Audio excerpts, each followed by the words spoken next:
You have been past the wall for a while now.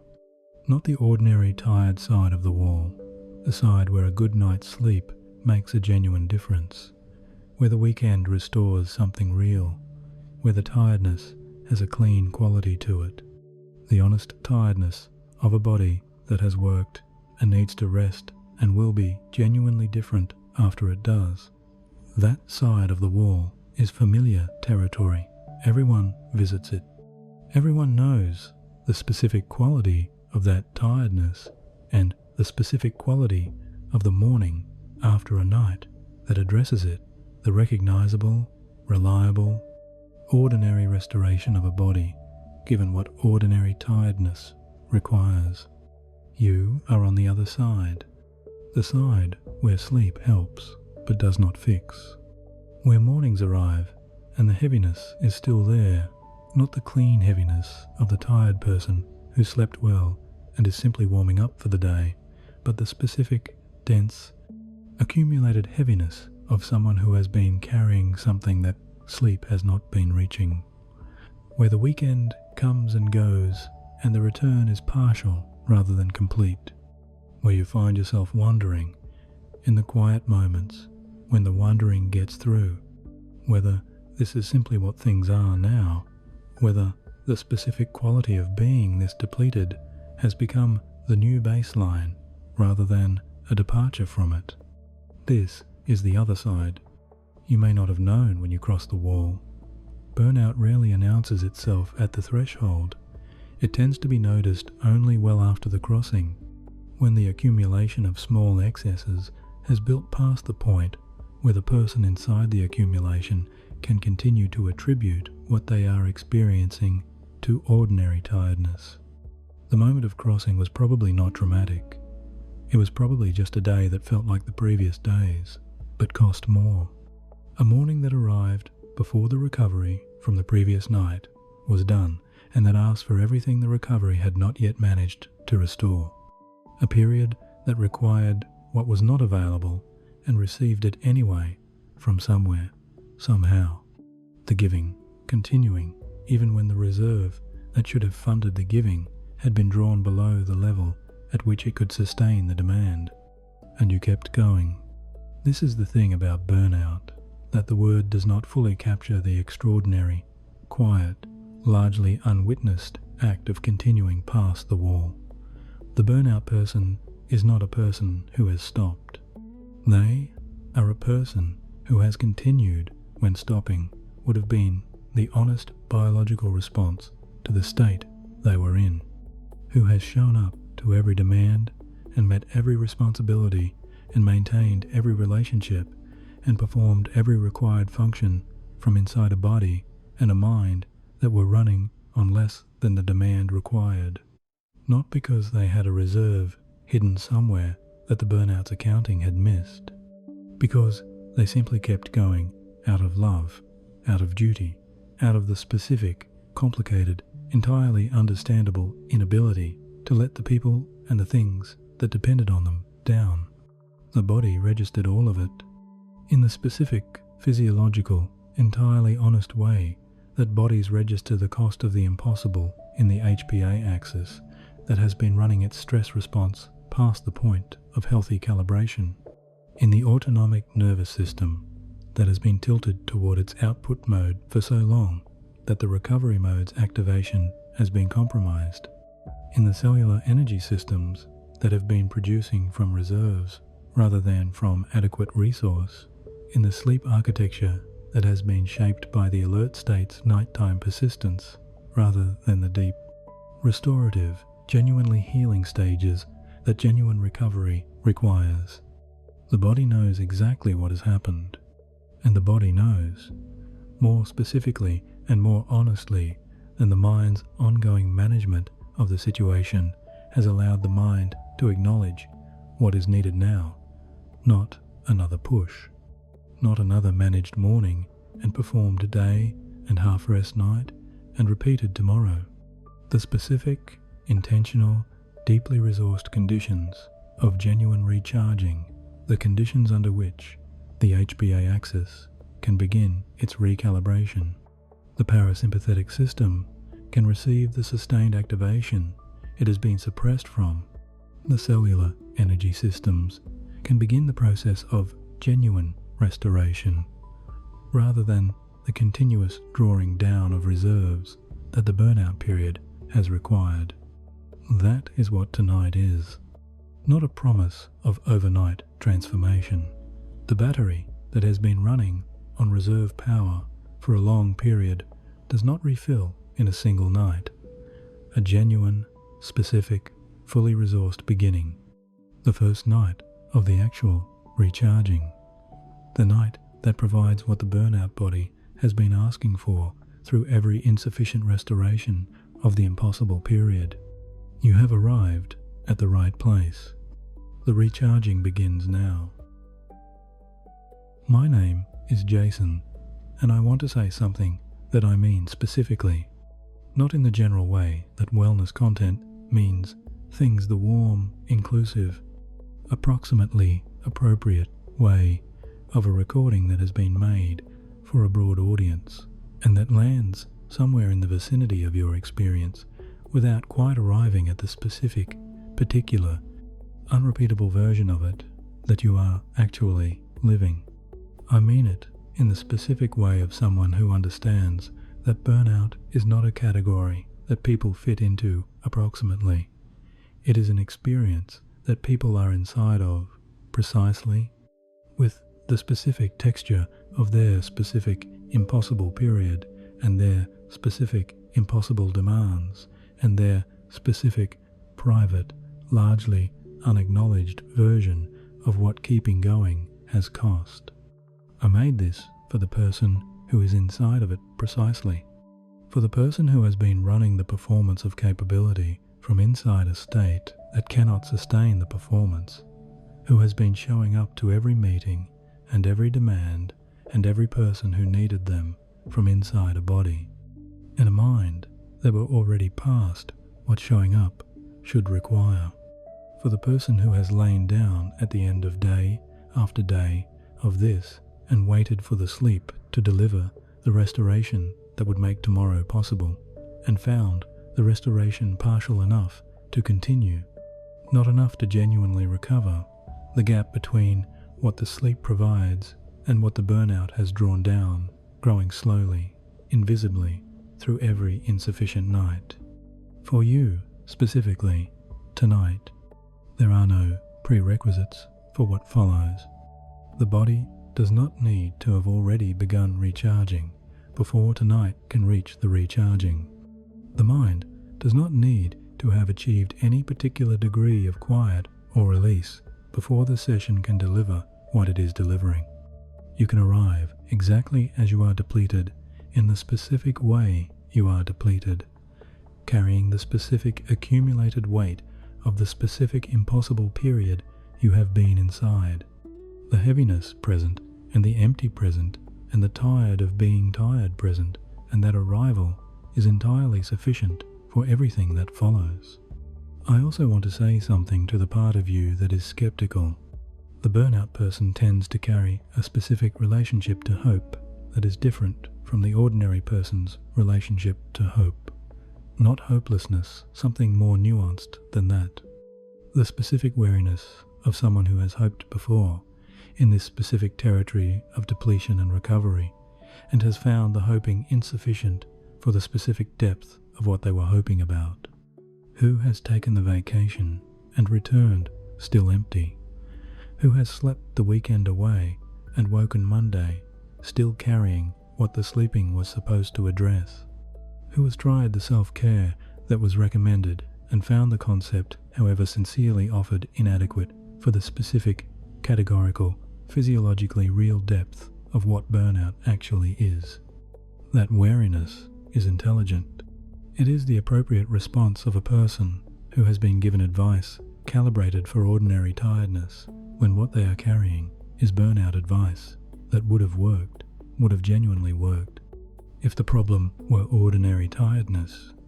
The problem is not ordinary tiredness, and the wariness of the burnout person who has discovered this through the specific, disappointing experience of ordinary tiredness's remedies failing the burnout's depth is not pessimism, it is precision. Tonight is not calibrated for ordinary tiredness. It is specifically, deliberately, fully calibrated for the burnout state, for the HPA axis dysregulation and the autonomic imbalance and the compromised recovery mechanisms and the specific, deep, qualitatively distinct depletion that the burnout produces in the body and the mind. The recharging that tonight offers is not the ordinary rest of an ordinary night given more intention. It is the specific, physiological, intentionally designed recharging of a session that knows what burnout is and has been built from that knowledge outward. The skepticism does not need to be set aside. It simply needs to remain present while the body is given the conditions to confirm or disconfirm what is being offered, not through the mind's assessment of whether the session sounds adequate, but through the body's honest physiological response to what the session actually provides. The body knows the difference between ordinary rest and genuine recharging. It has been knowing the difference through every insufficient night of the burnout period. Tonight, it will know the difference again, this time in the other direction. This voice will be here through every section, through every breath and every release, and every moment of the recharging, deepening, or encountering resistance, or requiring the patient, sustained, fully present accompaniment that burnout's specific depth requires. You are not doing this alone tonight. You have not been alone in any of it. And from this moment forward, the recharging is what this night is for. Burnout is a specific thing, not a dramatic thing. Burnout rarely looks dramatic from the outside, which is part of what makes it so specifically isolating to be inside of. The burnout person tends to appear functional. They show up. They meet the deadlines. They answer the messages and attend the meetings and maintain the relationships and produce what is being asked of them. From the outside, from the perspective of the people who are receiving the burnout person's continued output, things appear to be working. The function is being performed. The capability is being demonstrated. The person is, by every external measure, continuing. What cannot be seen from the outside is the cost of the continuing. Burnout is what happens when the output has been exceeding the input for long enough that the body's systems, the specific, sophisticated, biological systems that manage the stress response and the energy production and the recovery function, have been operating past their sustainable parameters for so long that the parameters themselves have begun to shift, not acutely, gradually, in the specific, invisible, below the awareness way that the body's systems shift when they have been asked to sustain what cannot be sustained. The HPA axis, the hypothalamic pituitary adrenal axis, the body's primary stress response system, which, in a healthy, adequately rested body, produces cortisol in the specific diurnal pattern of a morning peak that provides the energy for the day and an evening trough that allows the recovery systems to activate, begins in burnout to produce cortisol in a flattened, dysregulated pattern, not high cortisol, which would produce the acute, recognizable symptoms of extreme stress. Flattened cortisol, the specific, below the radar dysregulation of a system that has been overactivated for so long that it has begun to compensate by reducing its own output, leaving the burnout person with less of the cortisol they need in the morning, more than they need in the evening, which is one of the reasons the burnout sleep tends to be insufficient. The cortisol pattern that healthy sleep requires is not available. This is why rest does not restore the burnout body the way it restores the ordinary tired body. The ordinary tired body needs ordinary rest, the night's sleep, to clear the cortisol of the day's demands and allow the parasympathetic system to activate and provide the restoration that the recovery sleep requires. The ordinary rest delivers this reliably, and the ordinary, tired person wakes restored in the ordinary, expected, reliable way. The burnout body needs something different because the HPA axis, whose dysregulation is preventing the recovery sleep from fully restoring, is itself not going to spontaneously recalibrate through ordinary rest. The mechanism that ordinary rest uses to restore the body requires a functioning HPA axis. The burnout has compromised the HPA axis. The ordinary rest cannot restore what it needs a functional HPA axis to restore. This is not failure. This is the honest physiological description of what burnout does and why it requires a specific intentional response rather than simply more of the ordinary rest that has been provided. The burnout person who rests and remains depleted is not failing to rest adequately. They are experiencing the honest consequence of a body whose recovery mechanisms have been compromised by the specific, physiological, entirely real process of sustained overextension. The autonomic nervous system carries the same record. The sympathetic branch, the output mode, the system that manages the demand response, the fight or flight, the continuous performance of capability under continuous demand has been dominant for so long in the burnout period that the parasympathetic branch, the recovery mode, the rest and digest, the specific biological mode in which the HPA axis recalibrates and the cellular energy systems restore and the immune system conducts its maintenance and the sleep stages deepen toward the genuinely restorative stages has been progressively less able to activate adequately. The burnout body lies down and the parasympathetic system does what it can, provides some degree of recovery, allows some degree of the restoration that the depleted systems need, but cannot activate to the full degree that genuine recovery requires, because the sympathetic system's dominance has been maintained for too long. Tonight is specifically for this, not for the ordinary tired body's ordinary rest, for the burnout body's genuine recharging, the specific, intentional, physiologically calibrated provision of the conditions that allow the HPA axis to begin its recalibration and the parasympathetic system to receive the full activation that the burnout's sympathetic dominance has been suppressing. The breath and the warmth and the sustained, patient, section-by-section conditions of tonight's session are the specific conditions that the burnout body needs, not approximately the conditions, the right conditions for the recharging to be genuine, rather than another insufficient night of ordinary rest, applied to a body that needs something more specific. The recharging that tonight provides is different, because it knows what burnout is, and it has been built for exactly this. So here is what tonight is, specifically, honestly, without the overclaiming that the burnout person's wariness deserves to have avoided. Tonight is recharging, not restoration. The full restoration of a body and a mind that have been in the burnout state for a significant period is not the work of a single night, any more than the refilling of a battery that has been running on reserve power for months is the work of a single connection to the power source. The recharging is cumulative. It builds through consecutive nights of adequate conditions. It requires the right approach applied consistently rather than the single dramatic intervention that completes the recovery in one session. Tonight does not promise the completion. Tonight promises the genuine beginning.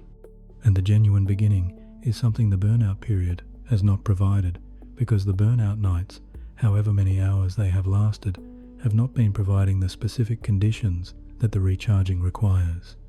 They have been providing the ordinary conditions of ordinary rest, applied to a body that needs the specific conditions of genuine recharging. The ordinary conditions have been delivering the ordinary result, partial restoration, insufficient for the burnout's depth. The gap between what the night provides and what the burnout has drawn down remaining and accumulating through every insufficient night.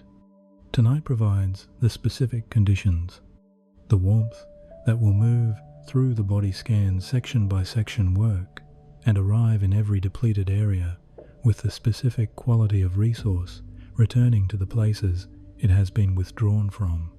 The breath that will deliver the vagal signal that the HPA axis needs in order to receive the evidence that the output emergency has passed and the recovery mode can advance.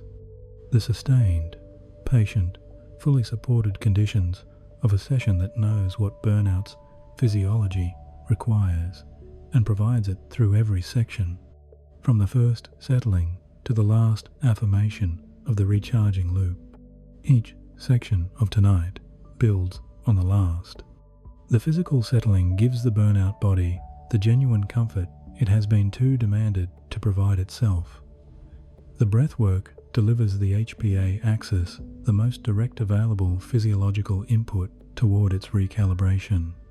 The body scan moves through every area that burnout has been drawing down and gives each area the specific recharging warmth that the returning resources produce when the output emergency's claim on them has been addressed. The physiology chapter gives the burnout mind the understanding that makes the recharging trustworthy.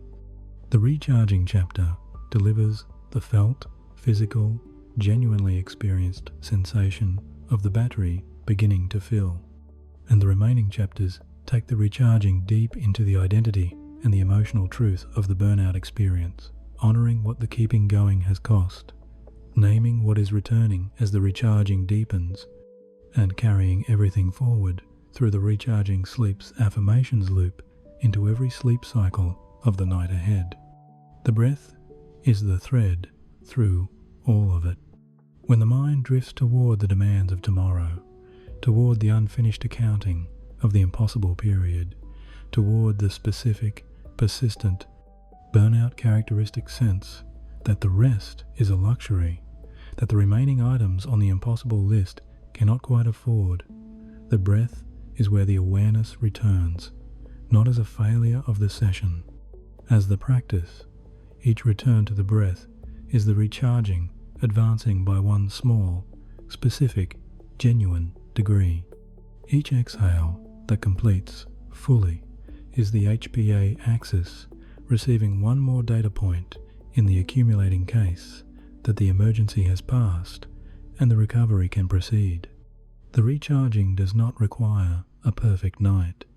It requires this night, this specific, imperfect, burnout, depleted, weariness, carrying, kept going too long night to be given the conditions that the burnout has been preventing. And those conditions are here. They have been building since the first word of the session. They will continue building through every section, through every breath, through every hour of the recharging sleep that is coming.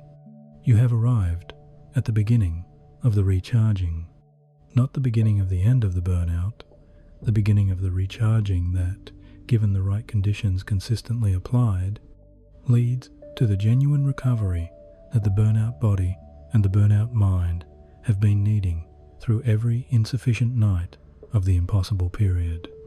The beginning is real. The recharging is real. And it is beginning now with the next breath, with the next section, with every patient, fully resourced, specifically calibrated contribution of a night that finally, genuinely, knows what you need before the recharging can go deep. The body needs something immediate, not the breath work yet, not the body scan, not the physiological understanding of what the HPA axis needs, or the sustained conditions of the parasympathetic activation. Something more immediate than any of those things. Something that the burnout period has systematically denied through every demanded hour and every insufficient night and every morning that arrived before the recovery was done. Something so simple that the burnout person tends to treat it as a preliminary rather than recognizing it as exactly what it is, the first genuine act of the recharging. Genuine physical comfort, not the approximate comfort of a body that is too exhausted to be particular of the specific, deliberate, patient, unhurried physical comfort of a body that has been given full permission to arrange itself entirely in service of its own most complete rest, not comfortable enough that sleep will eventually come despite the discomfort. Actually comfortable, the specific, real, entirely available comfort of a burnout body being given, for perhaps the first time in the impossible period, the gift of having its physical needs attended to specifically, without apology, without the sense that the attending is a delay before something more important begins. This is the first gift of the recharging. The burnout body has been in service of demands through every hour of the impossible period. Every posture it has assumed has been a posture of giving, the posture of the meeting, the posture of the caregiving, the posture of the continuous performance of capability in service of whatever the impossible period has been requiring. The posture of giving is a specific, identifiable, physiologically real posture. The shoulders slightly elevated in readiness, the belly slightly contracted in managed composure, the jaw slightly held in maintained expression, the whole body arranged in the subtle but continuous configuration of someone who is available and performing and prepared for the next demand. The burnout body has not been arranged for itself in a very long time. Tonight it gets to be. Take a genuine moment, not 30 seconds before the real session begins, because this is the real session beginning to give the body everything it is quietly asking for. The pillow at the exact angle that the head needs after having held itself upright through every demanded hour, not approximately the right angle. The right angle, the specific, individual, particular angle that allows the full weight of the head to be given to the support beneath it without any residual holding from the muscles that have been working all day. Feel the head settling into that support.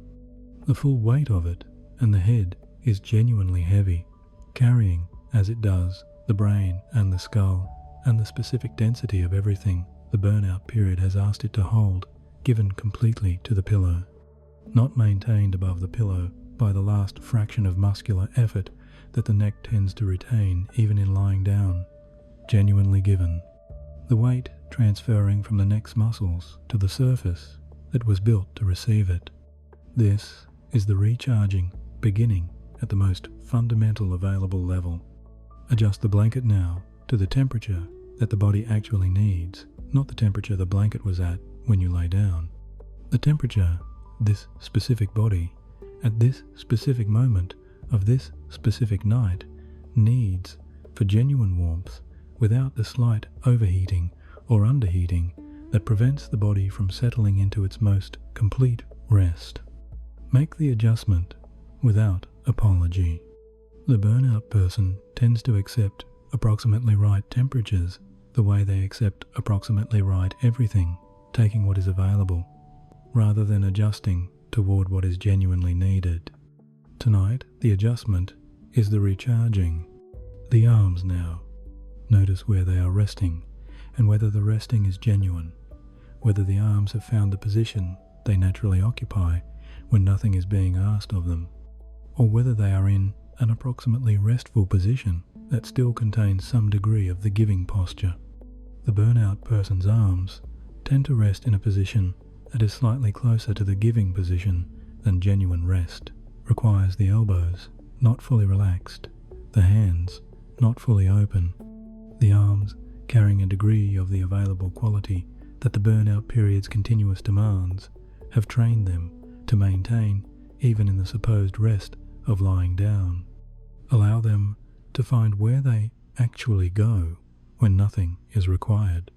Feel the difference between the arm that is resting approximately and the arm that has genuinely been given to the surface beneath it, the specific, settling quality of an arm that has given up its last degree of readiness and found the position that is simply the body's arm at rest, without agenda, without readiness, belonging entirely to the body rather than to any demand the body might be called upon to meet.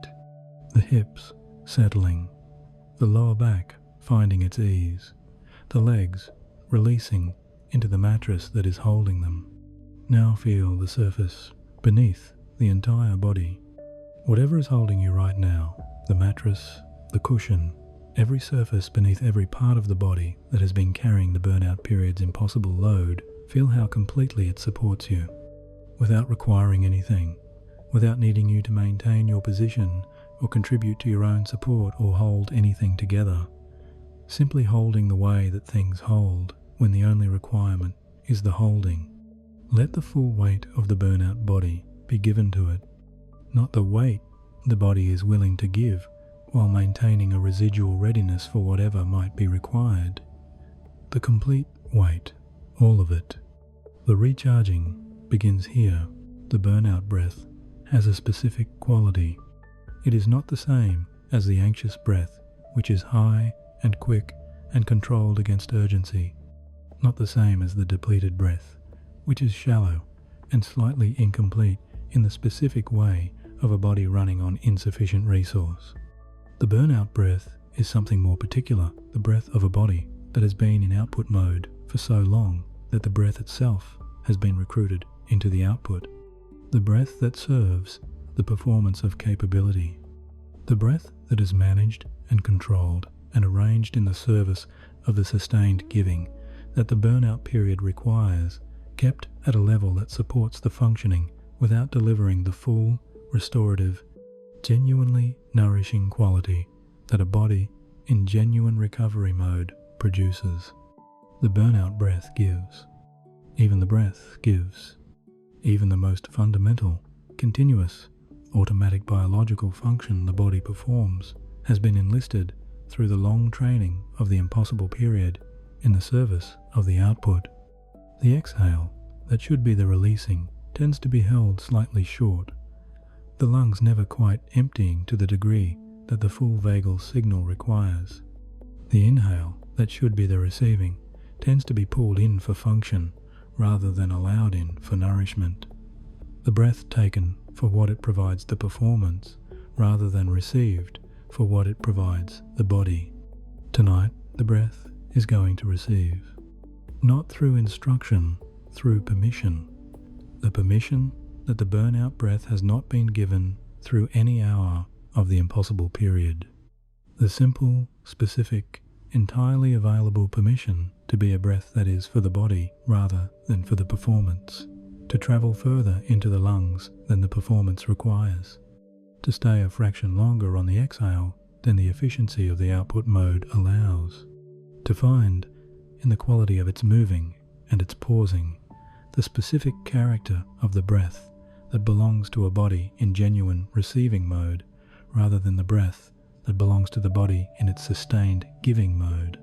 Bring the awareness to the breath now, simply to notice it, not to improve it through effort, or to perform the correct quality of breathing that recharging requires. To notice what is actually there, the breath that is already happening in this body right now, at this moment, after the physical settling of the previous section. What is its quality? Whether it is moving in the chest or the belly or both. Whether the exhale is completing or shortening before completion. Whether there is a natural pause at the bottom, or whether the next inhale begins before the exhale has genuinely finished. Simply notice without judgment and without the instruction to change, because the noticing itself is the first step of the changing.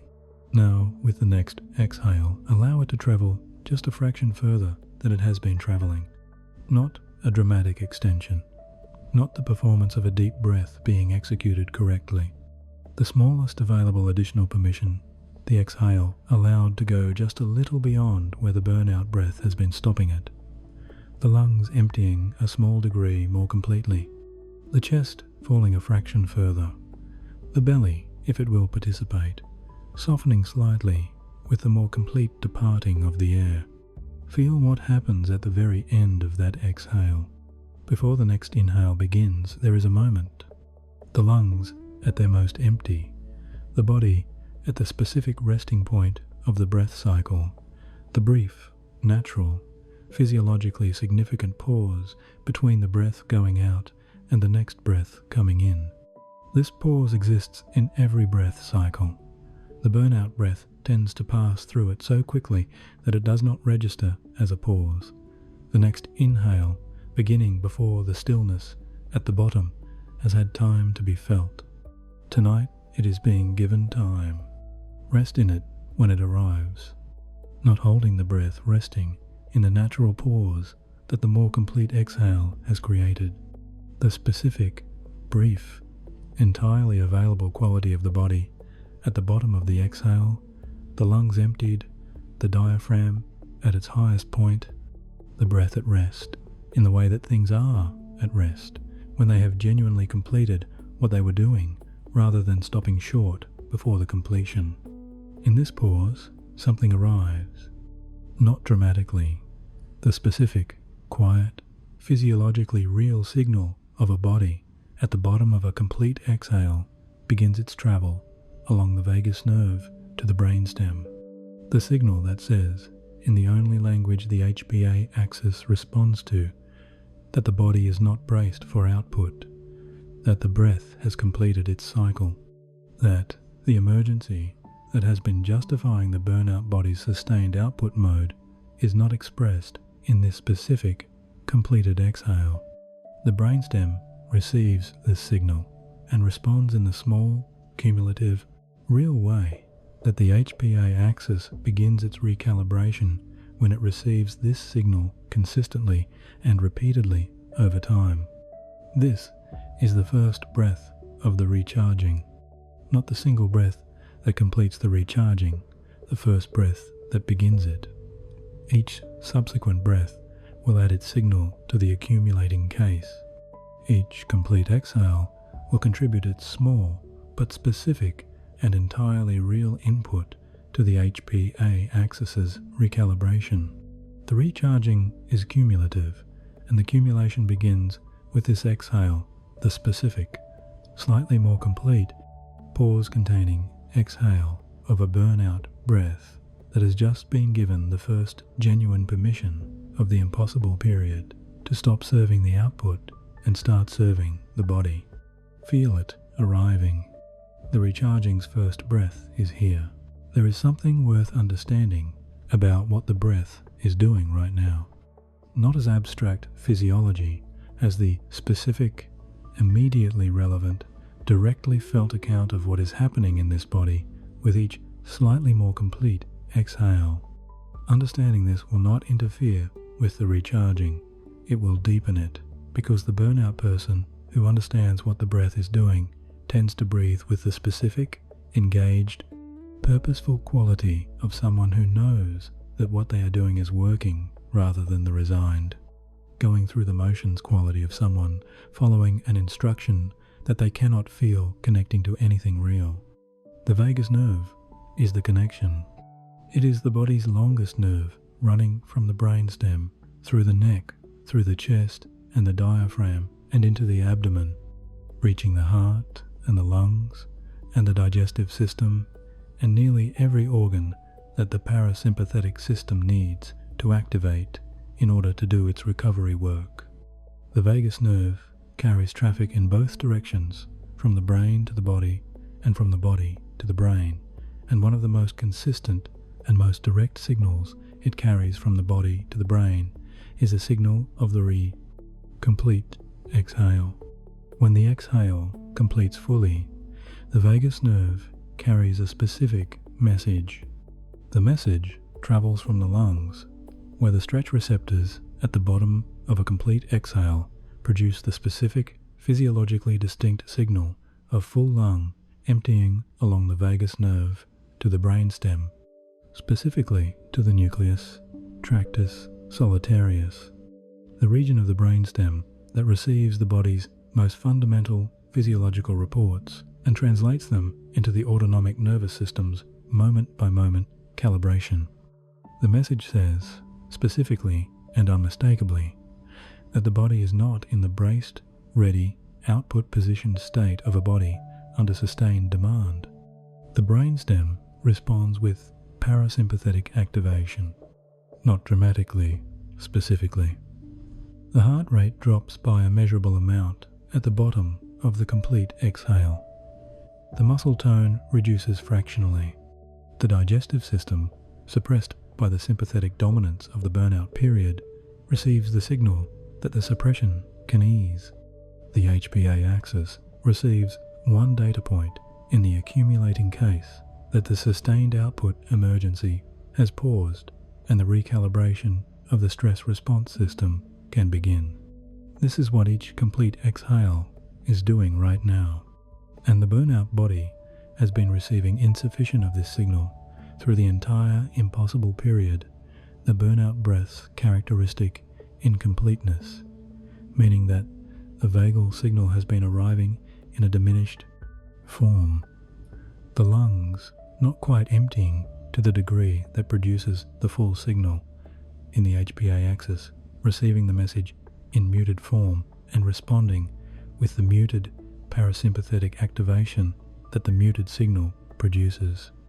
The burnout's characteristic sleep architecture, the reduced deep stages, the increased lighter stages, the morning that arrives before the recovery is done, is in part the consequence of this muted signal. The recovery sleep requires the sustained, full, vagal activation of the complete exhale to do its deepest work. The burnout breath's incompleteness has been reducing the quality of the signal that the recovery sleep runs on. Tonight, the signal is being restored. With each slightly more complete exhale, the vagal signal is arriving at the brainstem with a little more of its full strength. With each pause at the bottom of the complete exhale, the parasympathetic activation that the signal produces is having its concentrated maximum expression moment within the breath cycle.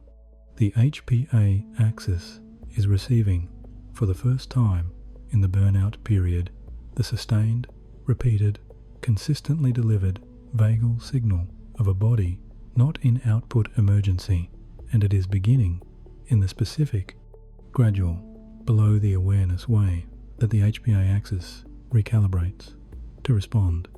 The recharging of the HPA axis begins with this signal, not with the passage of time, with the specific, physiologically grounded, breath-delivered signal that the parasympathetic system can advance. Ordinary rest without this signal provides some restoration, but not the HPA recalibration that the burnout requires. Tonight's complete, sustained, consistently delivered breath is providing what ordinary rest without this specific breath quality cannot provide, the direct, repeated, accumulating vagal input that tells the HPA axis, in the only language it responds to, that the emergency has passed and the recharging can begin. Feel the next exhale completing. Feel the pause at the bottom arriving, and in that pause the signal being sent, small, real, specific. The recharging's most fundamental physiological mechanism doing its quiet, continuous, entirely trustworthy work with each breath that is given the permission to be genuinely, completely, fully the breath the burnout body has been needing. There is something the burnout person finds specifically difficult about tonight. Not the breath work. The breath work is simple enough, and the body has been following it in the genuine, cooperative, quietly willing way that depleted bodies tend to follow the first adequate conditions they are given. Not the physical settling. The body has been waiting for that specific permission longer than it has had adequate language for the waiting. Not even the physiological understanding. The burnout person tends to receive the physiological account of their depletion with a specific, quiet relief. The relief of something finally being named accurately after a period of being told that what they are experiencing is ordinary tiredness. What the burnout person finds specifically difficult is receiving. This is worth naming before the body scan begins. because the body scan is going to ask the burnout person to do the thing that the burnout period has specifically trained out of them to be the recipient of care rather than the provider of it, to be given to rather than giving, to allow the conditions of tonight to arrive in the body and do their recharging work without converting the receiving back into a performance of receiving, which is the burnout person's characteristic response to care, the managing of the impression that the care is being adequately received rather than the actual, genuine, full-bodied receiving of it. The burnout person gives for a reason. The giving is not accidental or unconsidered. It is, in most cases, the expression of genuine care for the people and the work and the responsibilities that the impossible period has required the giving to serve. The burnout person has been giving because the giving matters to them, because what they have been giving to deserves the giving, because the alternative not giving, stepping back, allowing the demands to go unmet, has not been available in the way it would need to be available for a person to choose it freely.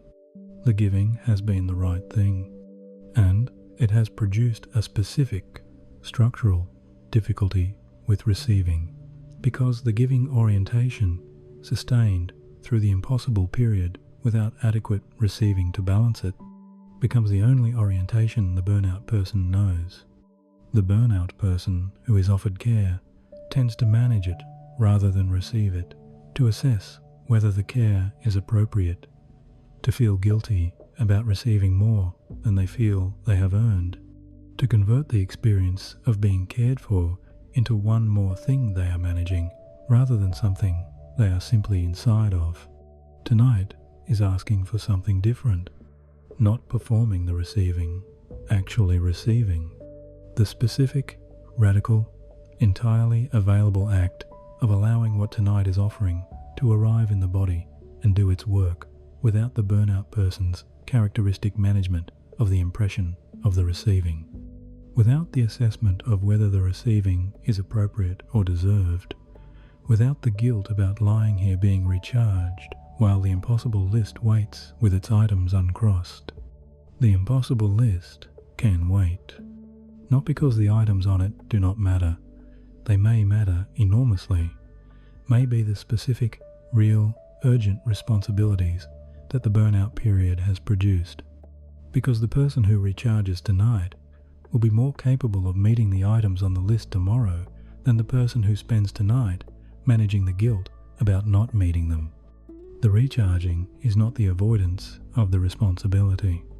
It is the most responsible thing available, the specific act of a person who recognizes that the giving has depleted the giver to the point where the giving is becoming unsustainable, and who chooses tonight to restore the capacity that the giving requires.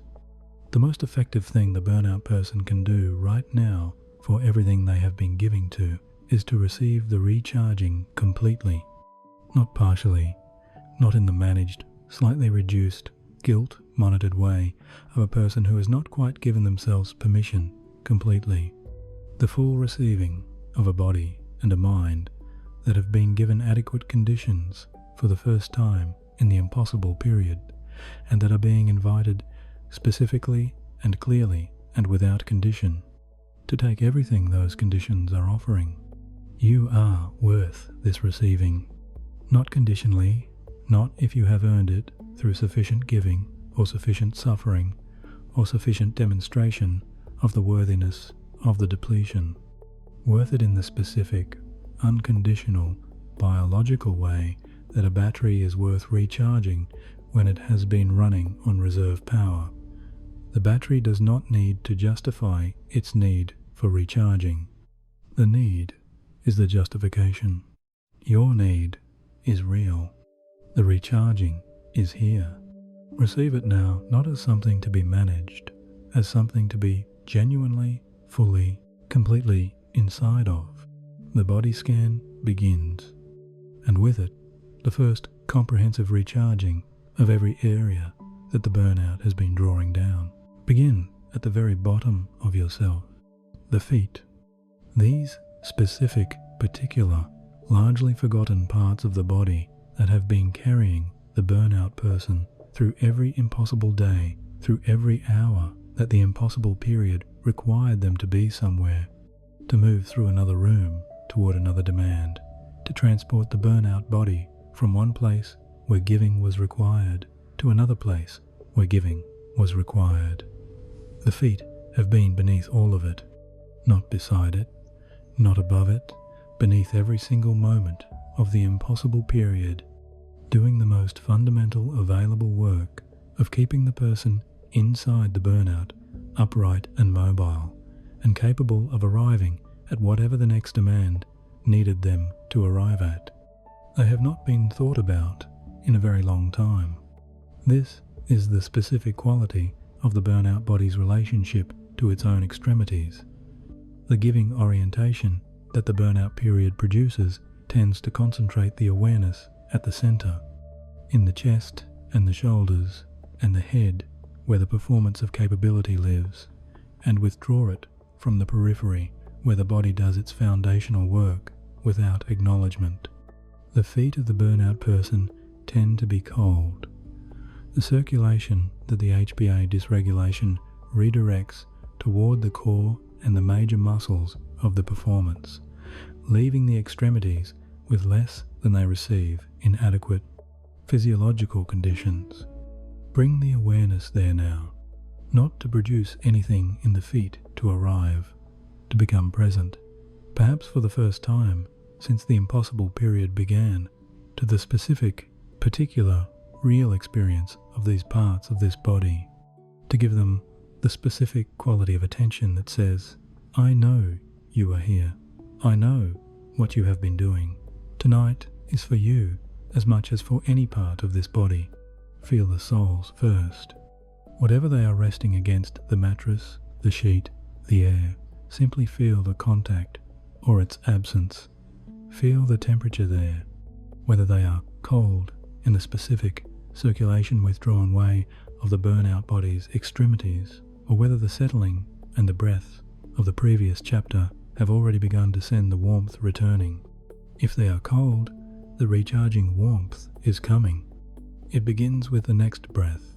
With the inhale, allow the awareness to carry a quality of warmth downward through the body, not a visualization, a specific, gentle direction of the attention toward the place where the warmth will arrive as the recharging deepens.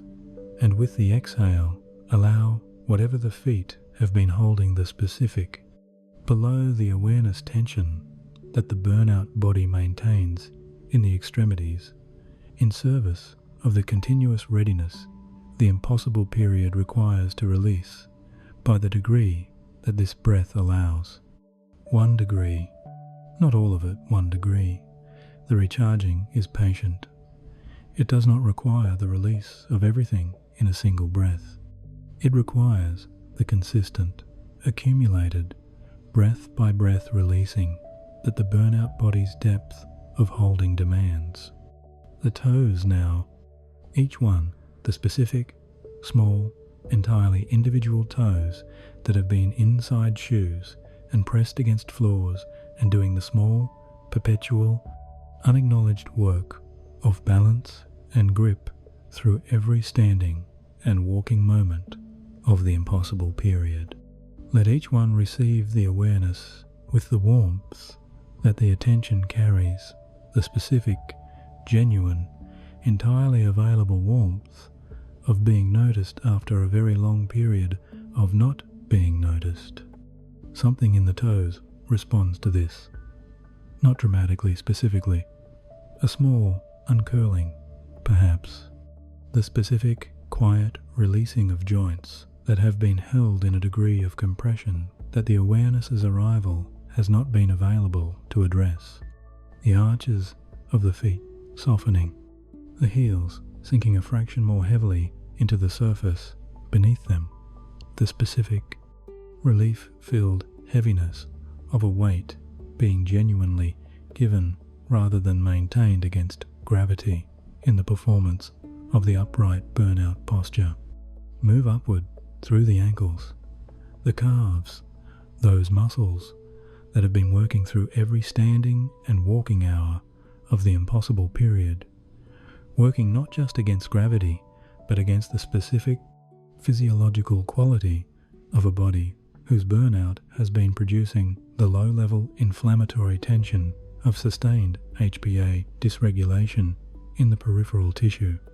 The slow exhale, directed there, each exhale contributing its small degree of releasing, each breath's recharging, warmth arriving in the tissue as the vagal signal of the complete exhale begins the parasympathetic activation that allows the peripheral circulation to return through the knees, through the thighs, each breath a contribution, each exhale a small increment of the recharging warmth, arriving where the warmth has been needed and has not been adequately delivered through the burnout period's insufficient nights.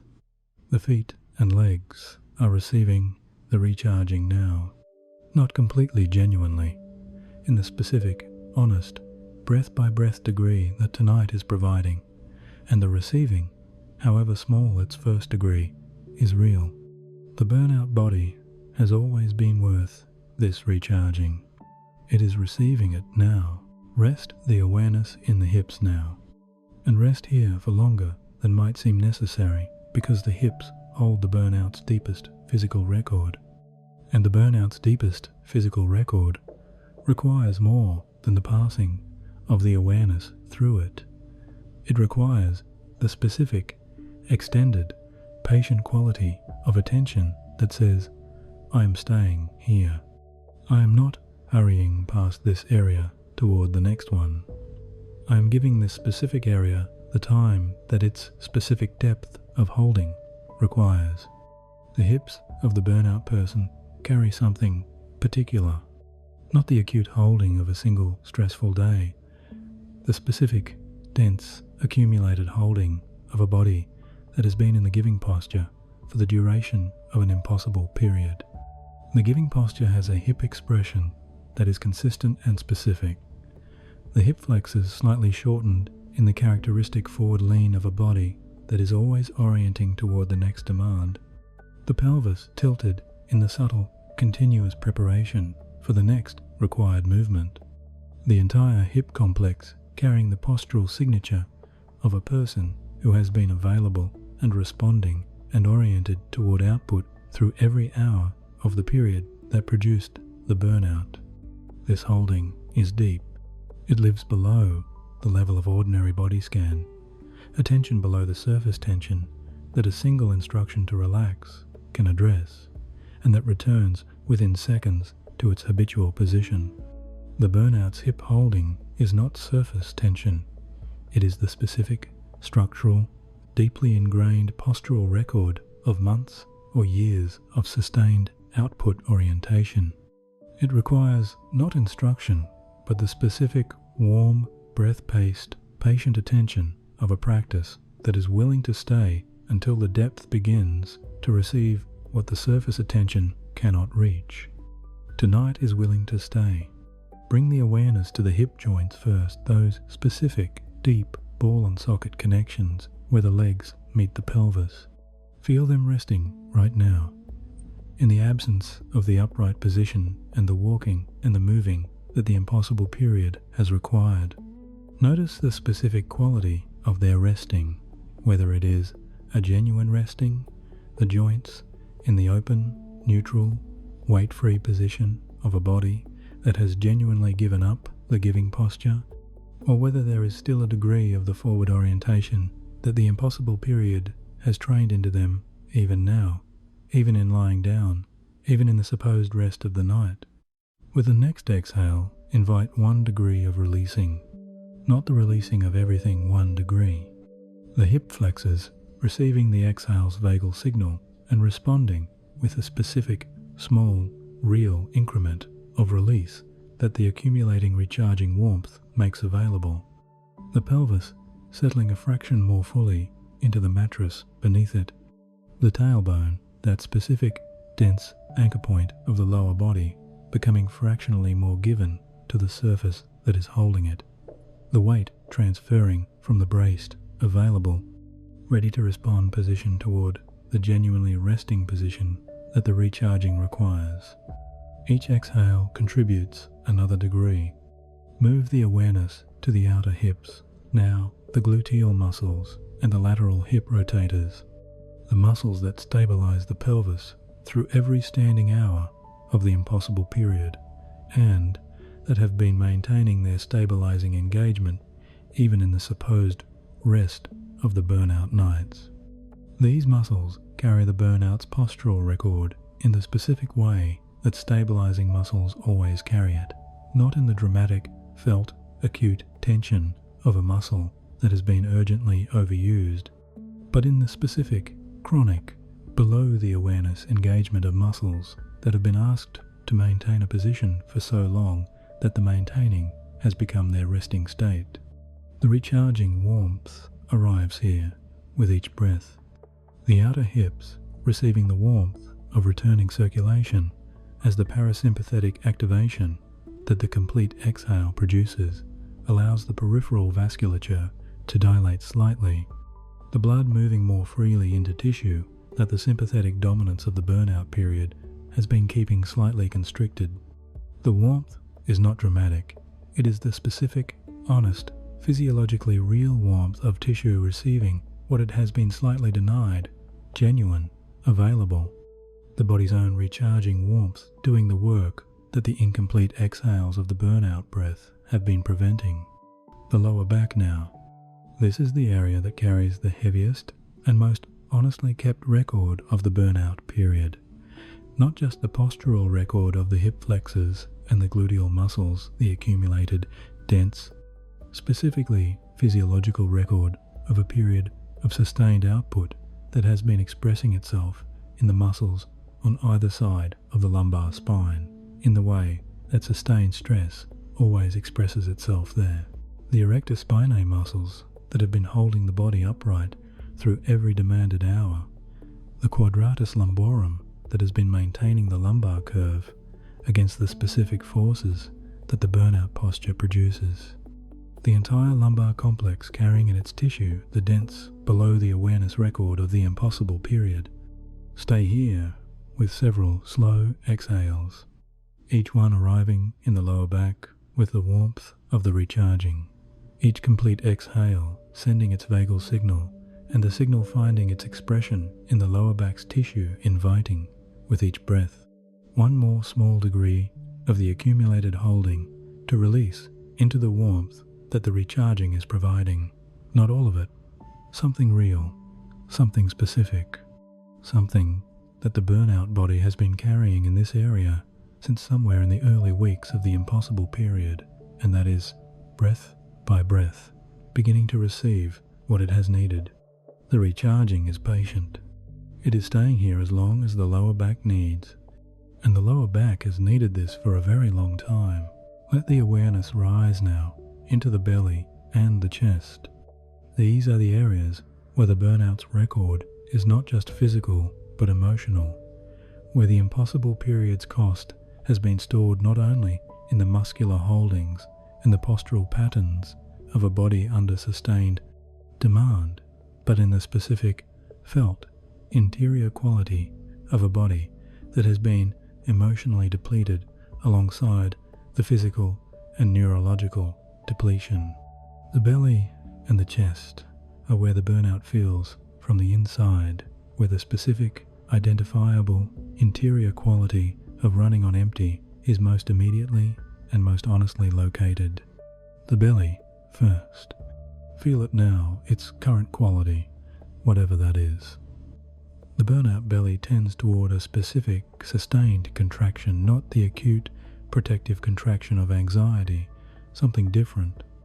The chronic, management-producing, composure-maintaining contraction of a body that has been presenting capability in conditions that cannot sustainably support the capability being presented.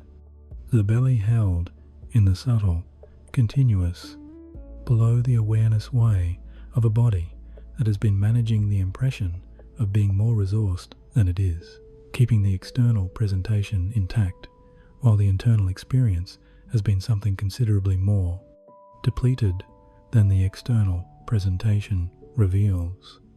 This contraction is real, and it has been costly not just physiologically in the reduced diaphragmatic movement and the shallowed breath and the reduced vagal activation that the contracted belly produces, but experientially.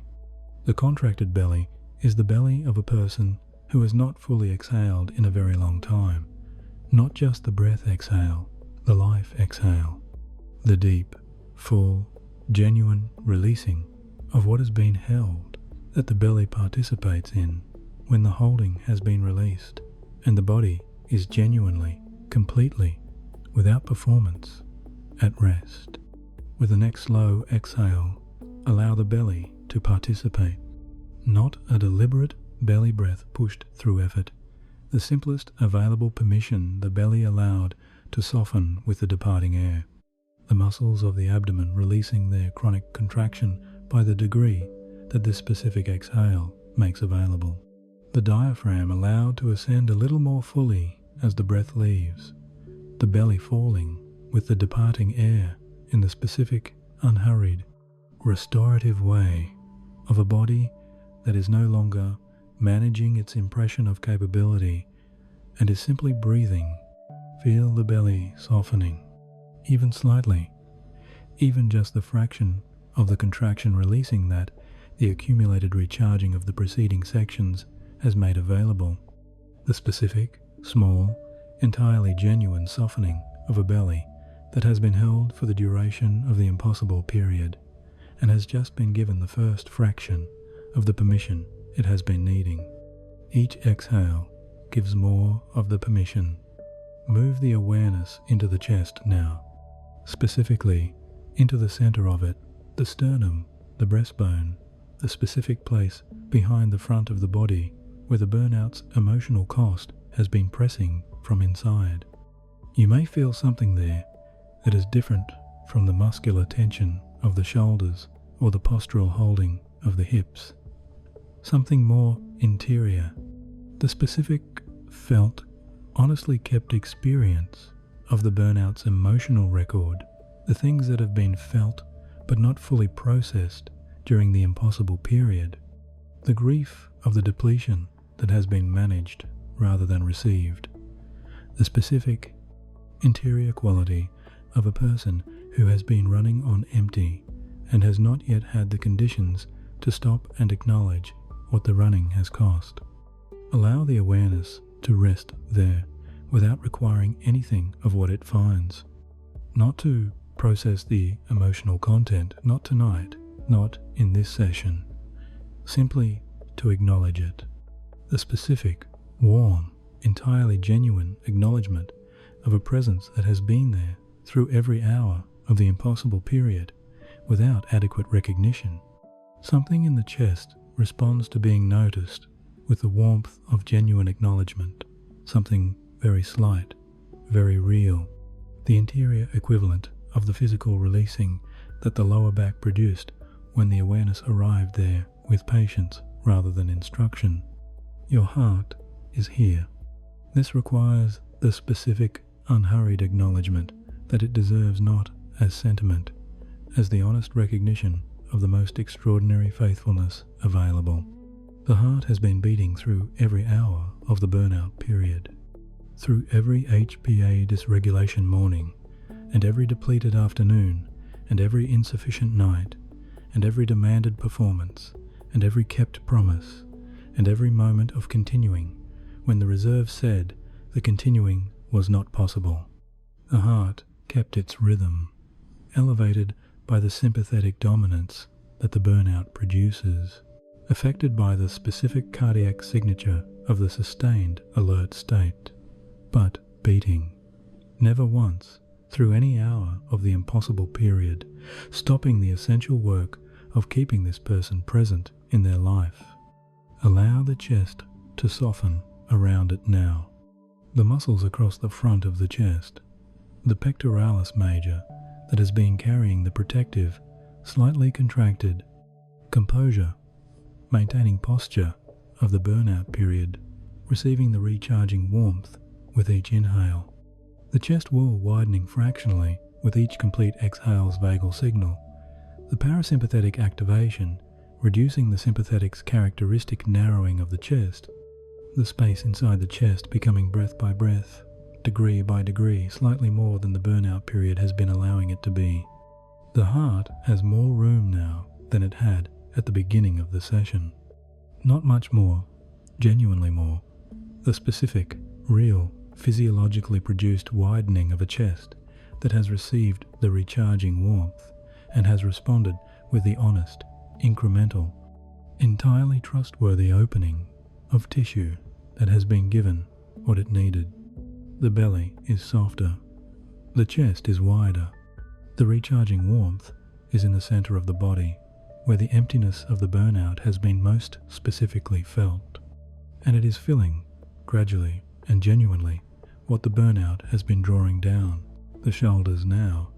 Of all the places in the body where the burnout's physical record is visible to others, where the impossible period has left its most externally apparent, most readily identified, most universally recognized signature, the shoulders are the most honest.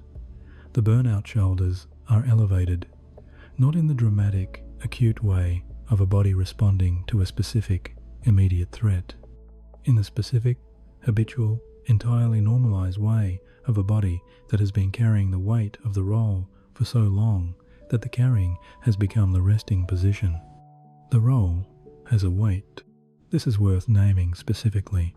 The burnout is not always the product of physical labor or physically demanding work.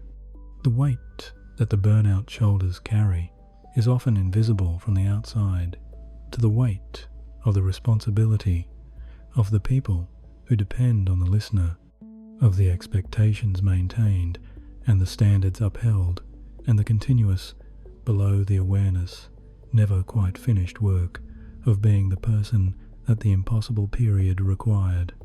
This weight does not register on any scale.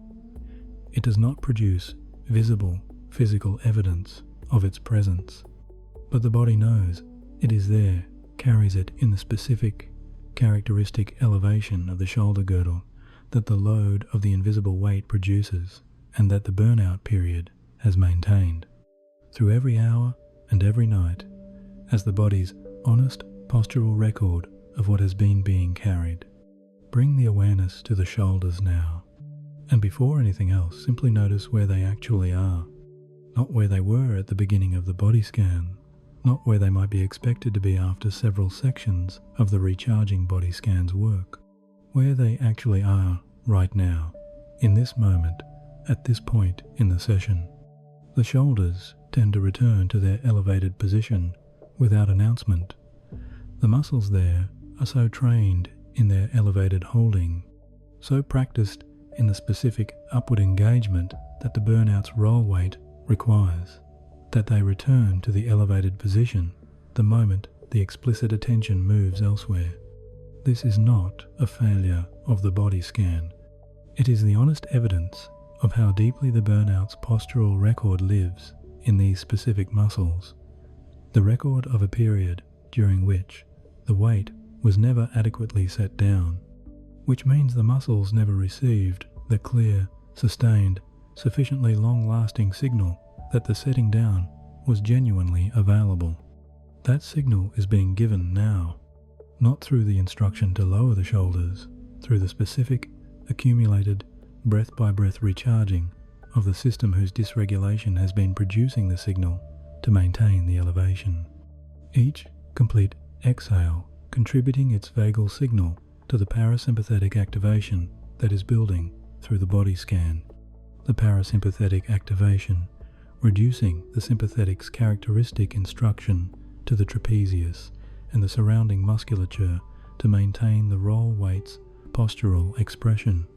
The shoulders falling, not because they have been told to fall, but because the nervous system's instruction to maintain the elevation is being progressively reduced by the accumulating, recharging work.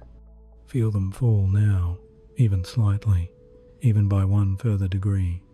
The specific, quiet, entirely genuine degree of falling that the accumulated recharging has made available at this point in the session, not to where they will eventually be when the recharging is complete and the burnout's postural record has been addressed through the sustained, adequate, consistently provided conditions that full recovery requires, to where they can be right now, and where they can be right now is genuinely lower than where they were at the beginning of the session. That difference is the recharging working. Move the awareness into the neck now, the muscles along the sides that have been tightening with every demanded hour of the impossible period, that have been carrying the specific tension of the person who has been holding their head high through conditions that should have allowed the head to bow. The base of the skull, that dense, specific, frequently painful junction of the neck and the head where so much of the burnout's accumulated tension tends to pool. The slow exhale directed there with the patient, warm, recharging quality of a breath that has been given the conditions to deliver more than ordinary exhales deliver. Something releases at the base of the skull with the exhale.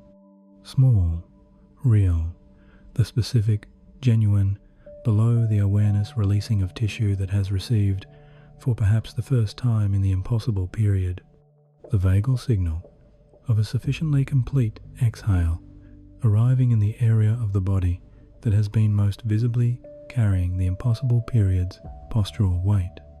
The arms, now the upper arms, the forearms, the specific, complex structures of the elbow and the wrist. Each part of the arm has been carrying the giving orientation's physical expression. The arms that have been doing the doing, that have been extended in service of the impossible period's demands, that have been reaching and holding and performing and presenting through every demanded hour, receiving the recharging warmth with each slow exhale, becoming heavier in the specific, relief-filled way of weight that is being given rather than borne. The hands, the burnout hands that have been giving through every act of the impossible period, through every document produced and every care provided and everything held together by the specific, continuous, physical giving of hands in service of demands that the burnout period required. Allow them to open now, the fingers uncurling, the palms softening, the hands falling into the open, ungrasping, receiving position that belongs to the hands of a person who is not, for these hours, giving. Open hands, the burnout's most honest physical reversal. The giving paused, the receiving beginning. The recharging is in the hands now. The face is the last area of the body scan. And, in the context of burnout, the face deserves a specific kind of attention that the other areas have not needed, because the face has been doing a specific kind of work through the impossible period that the other areas have not been required to do. The face has been performing, not in the pejorative sense, in the honest, physiologically costly, continuously demanding sense of a face that has been presenting the external expression of capability through every interaction of the burnout period, regardless of what the internal experience behind the expression has been. The burnout face is a specific face. It is the face that has been showing up, the face that has been composed when composition was required, engaged when engagement was required, capable when capability was required. The face that has been doing the work of managing the gap between the internal state, depleted, running on reserve, past the sustainable limits, and the external presentation, functional, present, still going, not letting on. This gap management is exhausting in a way that has no adequate description because it is not visible work. It is invisible work, the continuous, micro, muscular, below the awareness work of maintaining an external face that does not fully reveal what the internal experience is. The burnout face is tired, not just in the way that faces are tired at the end of a long day, in the specific, cumulative, deeply held way of a face that has been maintaining its expression through the length of the impossible period, through every interaction that required the composed face, through every moment when the internal experience was something the external expression was not permitted to reflect, through every demanded performance of normalcy and competence, and continuing from inside, a state that was genuinely, honestly, physiologically anything but normal. Allow the face to stop now. Not dramatically simply. The specific, quiet, entirely private act of allowing the face to return to whatever it actually is when nothing is being required of it. When no one is watching and nothing is being communicated, and there is no gap to manage between the internal and the external, because the external is entirely private and the internal is entirely allowed. Begin with the forehead. The burnout forehead tends to carry a specific quality of sustained concentration, the slight inward pressure between the brows that the impossible period's continuous problem-solving and managing and anticipating has produced. Not dramatic furrowing, the specific, subtle, chronic quality of a forehead that has been in thought for so long that the thought has settled into the resting expression. Allow it to smooth now, the muscles, there receiving the exhales, recharging warmth, and releasing the thought expression 1 degree at a time. The space between the eyebrows, where the impossible period's most concentrated and most sustained attention has left its most precise facial record. The slight compression there, the specific, identifiable location of the burnout's focused, worried, managing quality of consciousness in the musculature of the face, softening now. The recharging warmth arriving in the fine muscles there and inviting the smallest available, releasing. The eyes behind their closed lids, resting in the specific, dark, private, quiet of eyes that are no longer required to see anything, to process anything, to communicate anything to anyone, simply closed. The orbital muscles releasing their vigilance tension. The eyes resting in their sockets with the full, genuine, unrequired heaviness of eyes that have been given permission to stop. The cheeks softening. The face returning to whatever it actually is. The private face, the uncommunicating face, the face that belongs to this person alone, rather than to the external presentation that the impossible period has been requiring. The jaw. The burnout jaw deserves particular attention because the jaw carries the burnout's most concentrated physical record of managed expression.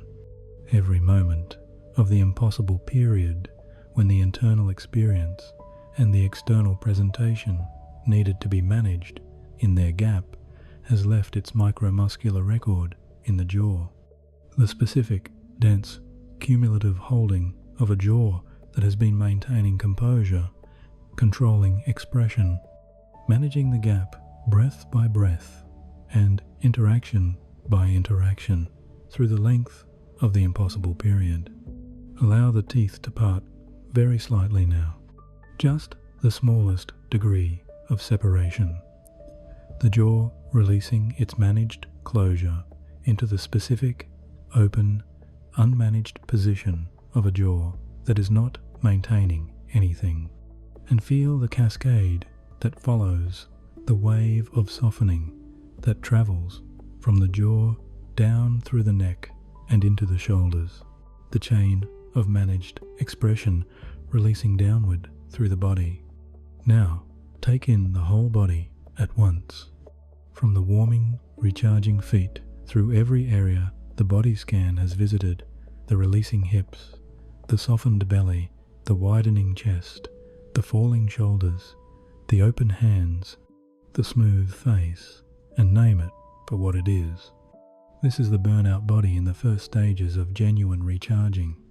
Every area has received the recharging warmth. Every area has been given what the impossible period has been withholding. The body scan is complete, and the body is genuinely, specifically, measurably closer to the recharging than it was when the session began.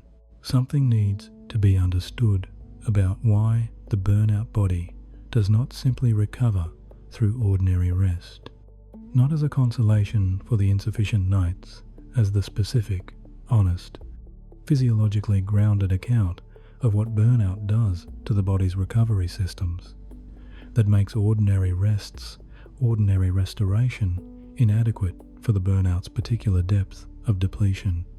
Understanding this will not make the burnout more distressing.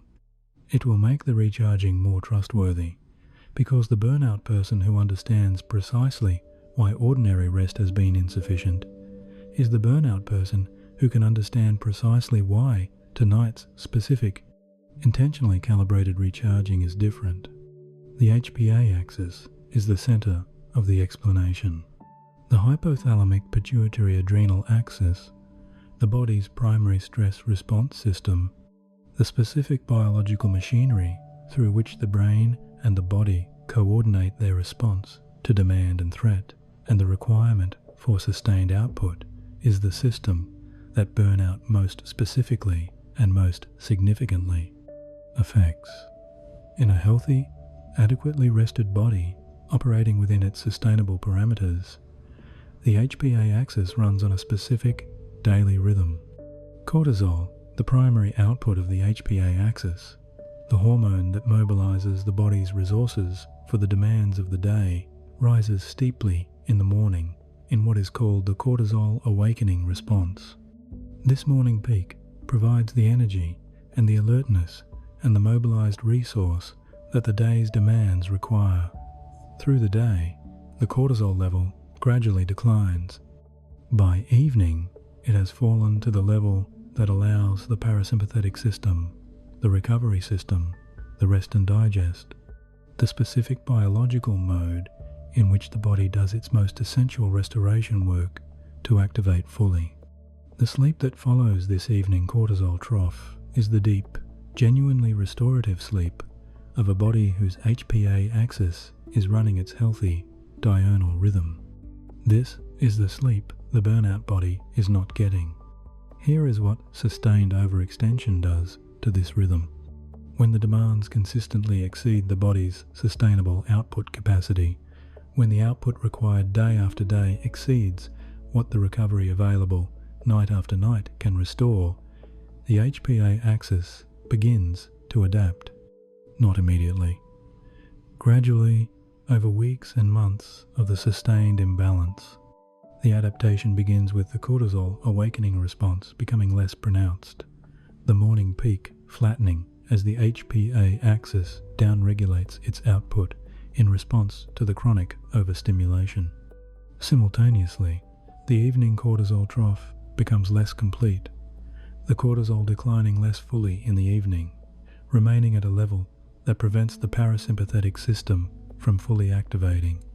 The sleep that follows an incomplete cortisol trough is the lighter, more frequently interrupted, less restorative sleep of a body whose HPA axis is running its dysregulated, burnout characteristic rhythm rather than its healthy diurnal one.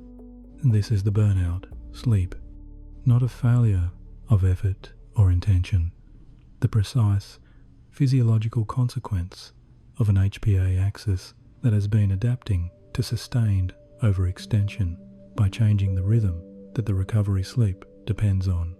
The burnout person who sleeps 8 hours and wakes still depleted is not sleeping wrong. They are sleeping in the physiological conditions that the burnout has produced, conditions in which the cortisol trough is insufficient for the full parasympathetic activation. The deep sleep stages are shortened, and the restoration that the healthy sleep provides is reduced to whatever the dysregulated HPA axis's conditions allow. The autonomic nervous system carries the same record.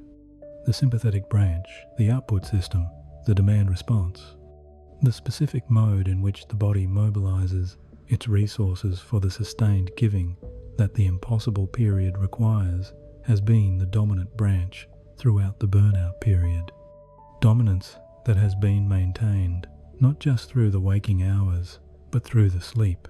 The sympathetic's nighttime persistence keeping the sleep lighter than recovery requires, preventing the deep stages from proceeding to the depth where the most significant restoration work happens.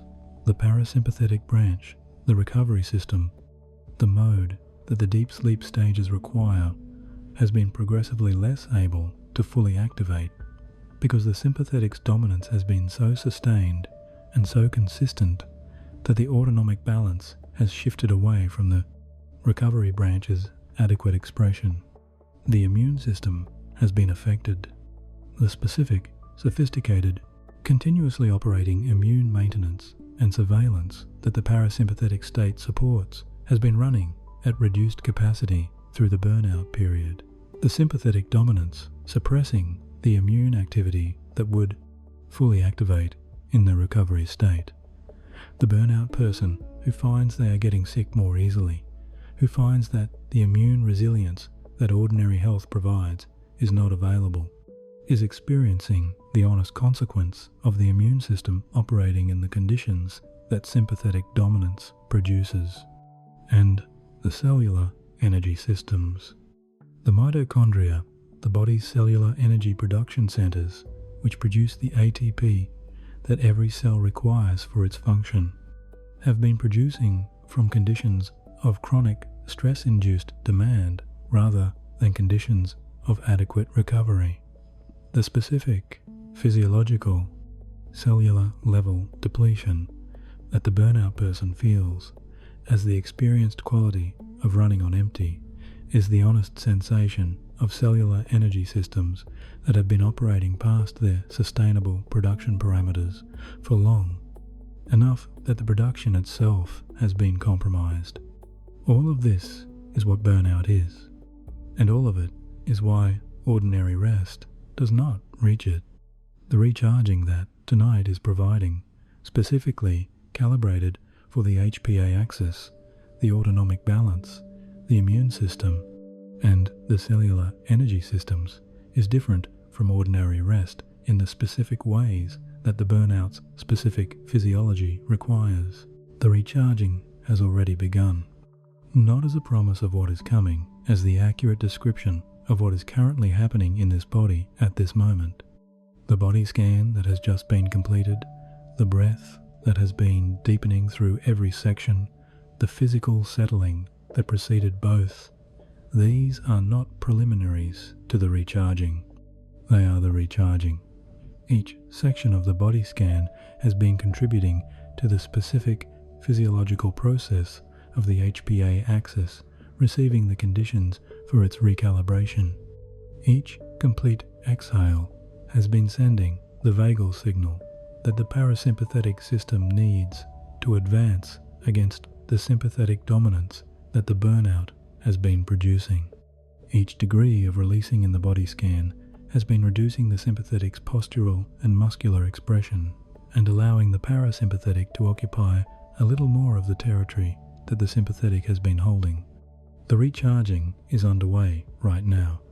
Feel it not by reaching for a dramatic sensation that would confirm a dramatic process, but by attending to the specific, honest, subtle changes that the recharging produces in the body at this stage of the session.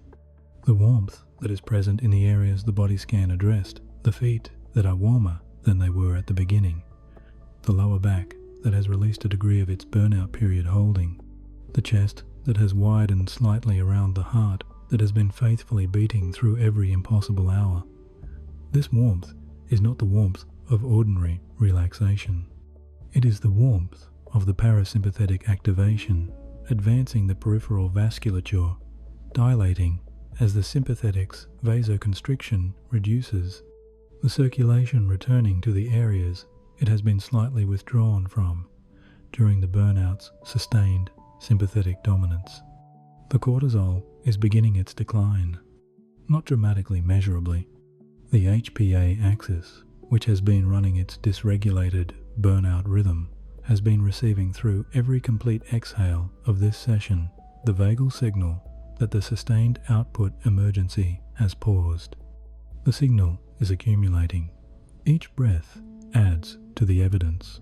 The HPA axis, which responds to accumulated evidence rather than to single signals, has been receiving more sustained, more consistent, more complete vagal evidence of the emergency's pause in the last hour than it has received in any comparable period of the impossible period, and it is responding in the specific, gradual, below the awareness way that the HPA axis responds to sustained vagal evidence with the beginning of the cortisol pattern's return toward its healthier calibration. The cortisol is declining, not to the complete, healthy evening trough of the fully recovered body to the degree that the accumulated vagal evidence of tonight's session has warranted, and that degree is genuinely more than the burnout night's insufficient, shortened, interrupted sessions of ordinary rest have been producing. More specifically, in the honest physiological way, that more is always more, the cortisol lower than on any ordinary burnout night, the parasympathetic activation higher, the conditions for the deep sleep stages more genuinely present than the burnout's dysregulated HPA axis has been allowing. The immune system is beginning to resume. The natural killer cells and the T cells and the specific immune mechanisms that the sympathetic dominance has been suppressing are receiving in the parasympathetic activation that is advancing through the session's work, the signal that the suppression can ease. The immune system does not fully resume in the span of a single session, but the resumption has a beginning, and the beginning is real, and the beginning is happening right now in the specific, below the awareness, entirely self-directing way that the body's immune intelligence responds to the conditions that allow it to operate. The cellular energy systems are receiving the conditions they need. The mitochondria in the muscle cells that have been producing ATP from the stressed, overextended, insufficiently recovered conditions of the burnout period are receiving, in the parasympathetic activation and the releasing warmth and the slowing breath of this session, something different from the conditions that have been producing the burnout's cellular level depletion.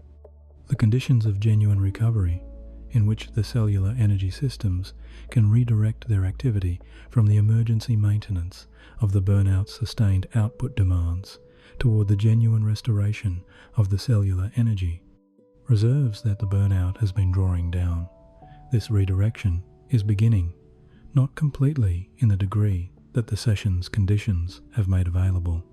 Every one of these processes is happening right now, in this body, in this room, in this warmth and this breath and this depth of the body scans releasing, not because the session has instructed them to happen, because the session has provided the specific, physiological, correctly calibrated conditions that these processes naturally, automatically, intelligently activate in when the conditions are present. The body's intelligence does not need instruction, it needs conditions. And the conditions, the vagal activation, the parasympathetic advance, the cortisol decline, the muscular and postural releasing are present right now, in a way they have not been present in any comparable hour of the impossible period. The recharging is already underway. It began with the first complete exhale. It is deeper now than it was then, and it will be deeper still by the morning. The breath is the recharging's most direct tool, not a supporting element, the primary mechanism, the specific, direct, physiologically real pathway through which the burnout body's most depleted system, the HPA axis, and its autonomic nervous system expression receives the most concentrated and most consistently deliverable input toward its recalibration. And understanding why the breath is this tool, specifically and precisely, will make the breath something different from a relaxation suggestion. It will make it what it actually is, the burnout person's most immediately available, most physiologically direct, most continuously accessible means of contributing actively to their own recharging. The burnout breath has been sending the wrong signal. This is the specific, structural reason why the burnout persists through nights of ordinary rest and hours of attempted relaxation that do not include the breath work that tonight is providing. The ordinary breath, even in rest, even in the lying down of the burnout night, tends to maintain the characteristic incompleteness of the burnout's output mode breathing. The exhale not quite completing, the pause at the bottom of the exhale not quite arriving, the breath cycling through its motion at the pace and the quality of a body that is still at some below the awareness level in the output orientation rather than the recovery orientation. Each incomplete exhale sends a signal, not the correct signal, the signal of a body that is not fully in the recovery state. The vagal signal of the incomplete exhale is a muted signal, the stretch receptors in the lungs not reaching the full activation that the complete exhale produces. The brainstem receiving the message in its incomplete form and responding with the incomplete parasympathetic activation that the incomplete signal warrants. The HPA axis receiving one more data point in a pattern that says the emergency has not quite passed, that the recovery mode can advance, but only partially, because the breath is still carrying some of the output mode's signature. The complete exhale sends the right signal. When the burnout breath is given the conditions and the permission to travel to its natural end, the lungs emptying more fully, the diaphragm ascending more completely, the belly softening with the more complete release of air, the signal changes. The stretch receptors in the lungs produce the specific, full activation signal of genuine lung emptying. The signal travels along the vagus nerve to the brainstem. The brainstem receives the complete signal and responds with the complete parasympathetic activation. The HPA axis receives one more data point in a pattern that says the emergency has passed, that the recovery mode can advance more fully, because the breath is carrying the recovery mode's signature rather than the output modes. The difference between these two signals is the difference between the burnout rest and the recharging rest. Tonight's breath is providing the second signal consistently, repeatedly, breath by breath, through every section of the session. Each complete exhale contributing its full vagal signal. Each full signal adding to the accumulating case that the HPA axis has been needing to receive.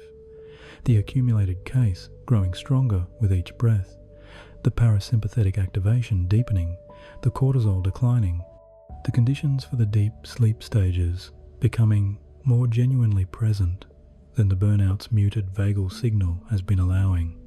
This is why tonight is different from the burnout's ordinary nights.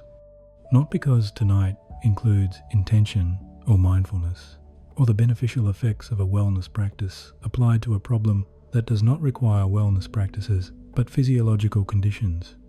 Because tonight's breath is delivering the specific physiological HPA recalibrating vagal signal that the burnout breath's characteristic incompleteness has been failing to deliver.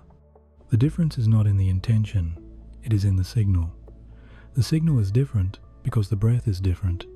The breath is different because the conditions and the permission and the sustained, patient, specifically supportive presence of tonight's session are allowing the burnout breath to complete what it tends to cut short. Feel the next exhale as what it actually is.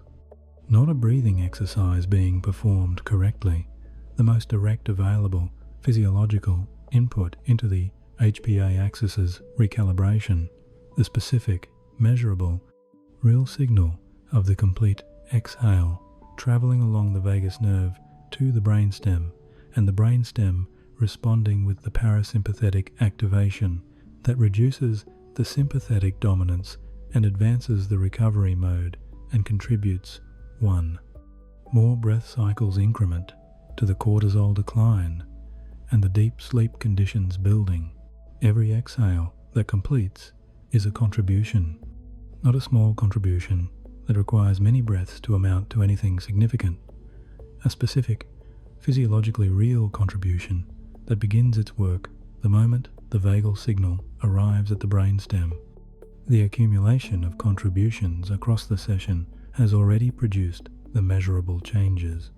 The previous section named the warmth of returning circulation, the releasing of the body scans holdings, the cortisol decline, the immune resumption, the cellular energy systems receiving their restoration conditions.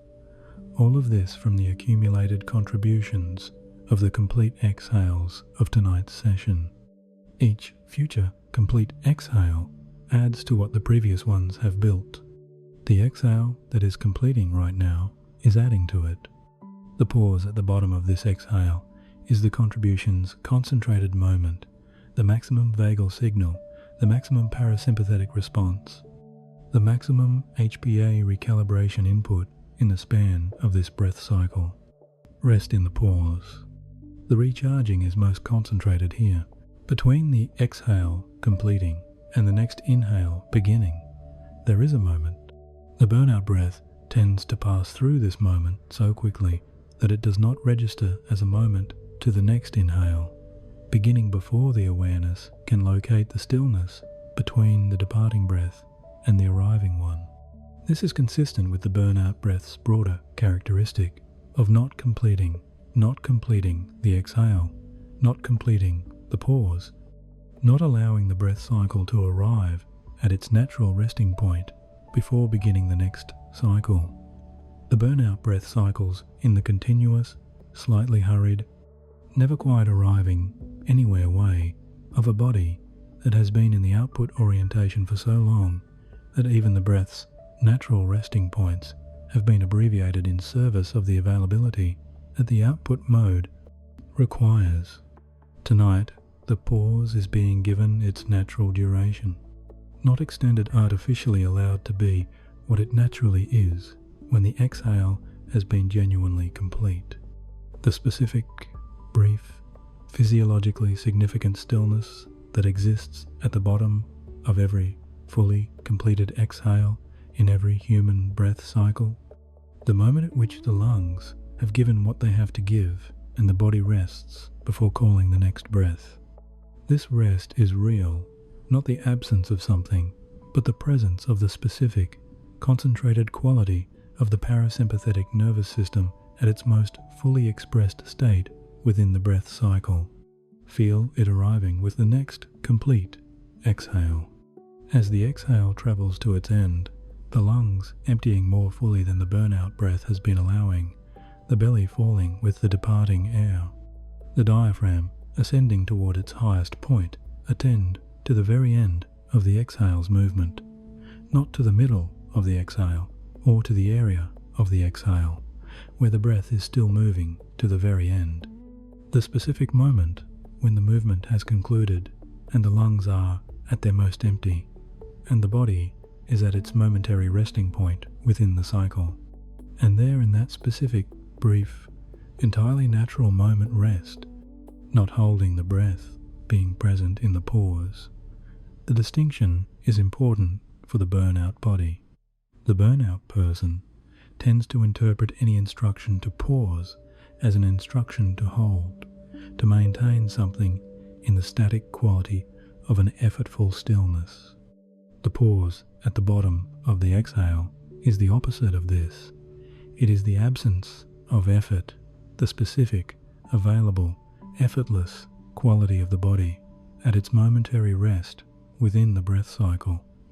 No holding, no maintaining, simply the natural arrival at the resting point that follows the genuinely completed exhale. In this pause, the recharging is most concentrated. The vagal signal of the complete exhale has traveled its full course to the brainstem, and the brainstem's parasympathetic response is at its peak expression within the breath cycle.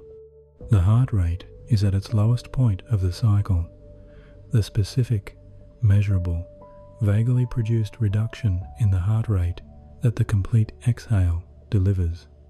The muscular tone is at its most released, the sympathetic's activation at its lowest point within the cycle. The HPA axis is receiving the most concentrated input toward its recalibration that this breath cycle will provide. All of this is concentrated in the pause.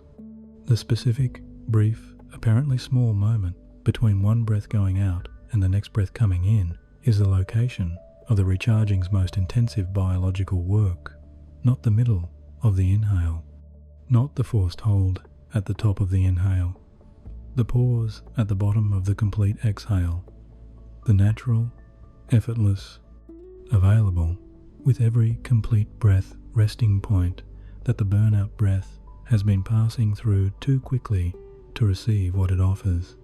Feel it now. Let the next exhale complete. Let the pause arrive naturally, not reached for, not extended, simply allowed to be as long as it naturally is when the exhale has been genuinely complete and the next inhale has not yet been called for.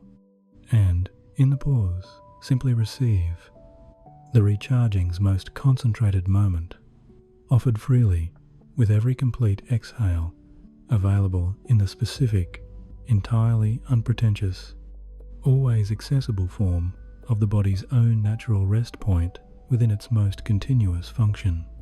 The pause is the recharging's gift with every breath, and every breath that is given the conditions to complete offers it anew. The next pause is coming with the exhale that follows this reading of these words, if the attention has been staying with the breath through the reading. The exhale completing, the pause arriving, the recharging concentrated in that pause, as it has been concentrated in every pause since the session's first complete exhale. Stay with the pause when it comes.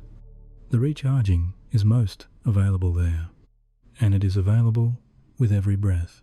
There is a sensation that arrives when a depleted battery begins to receive charge. Not a dramatic sensation, not the sudden surge of energy that the fully charged battery produces when it is connected to its output. Something subtler than that, and more specific and more honest.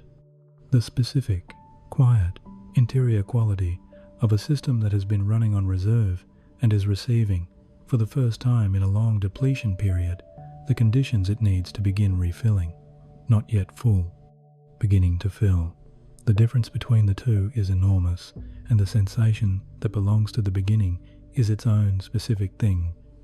Not the sensation of being charged, but the sensation of the charging beginning. The specific, warm, inward, quietly unmistakable quality of resource, arriving in a place that has been without adequate resource for long enough that the arrival has a quality that ordinary having enough never produces. This is the sensation that is available right now, not by searching for it, by attending to the body with the specific quality of attention that allows subtle sensations to be felt rather than the gross sensations that demand attention without invitation. The recharging that has been building through the body scan and the breath work and the physiological understanding of the previous chapter has been producing this sensation incrementally, one exhale at a time, one degree of releasing at a time, one section of the body scan at a time, and the incremental production of it has brought it to a level right now where it is available to be felt if the attention is brought to the places where it has been arriving. Begin in the center of the chest that the body scan addressed, that has widened slightly around the faithful heart, that has received the recharging warmth of the returning circulation. Bring the full, patient, gentle awareness there now, and simply feel what is present. Not the compression that was there at the beginning of the session, not all of it. Something different, something that is specifically not the burnout's characteristic compression. A quality that is warmer, slightly more open, slightly less held, not dramatic. Genuinely different from where the chest was when tonight began. This is the recharging in the chest. The battery that has been running on reserve is receiving charge in this specific location. The warmth of the parasympathetic activation's effect on the chest wall's vasculature, the circulation returning to the tissue that the sympathetic dominance has been slightly withdrawing it from, the specific interior warmth of tissue that is receiving what it has been needing. Allow the awareness to feel this, not to produce it, not to amplify it through effort, not to ensure it is arriving at the correct intensity or in the correct area or with the correct quality, simply to feel what is actually there. The honest, specific, real sensation of the recharging that has been building through every section of tonight. Now, move the awareness to the belly that has softened through the body scan, that has been participating in the breath in the fuller way that the session's permission has allowed. The belly that was contracted in the burnout's management maintaining, composure preserving, holding, and that has been releasing incrementally, breath by breath, degree by degree, into the softer, more open, more genuinely resting quality of a belly that has been given permission to stop managing. What is there now? Not the dense, held, management-producing quality of the burnout belly. Something different. A quality of warmth. Perhaps the specific interior warmth of a belly that is receiving more of the breath's oxygen because the diaphragm has been allowed to descend more fully with each inhale. The specific, slightly surprising quality of a body center that is beginning to receive rather than give, that is being filled rather than drawn from.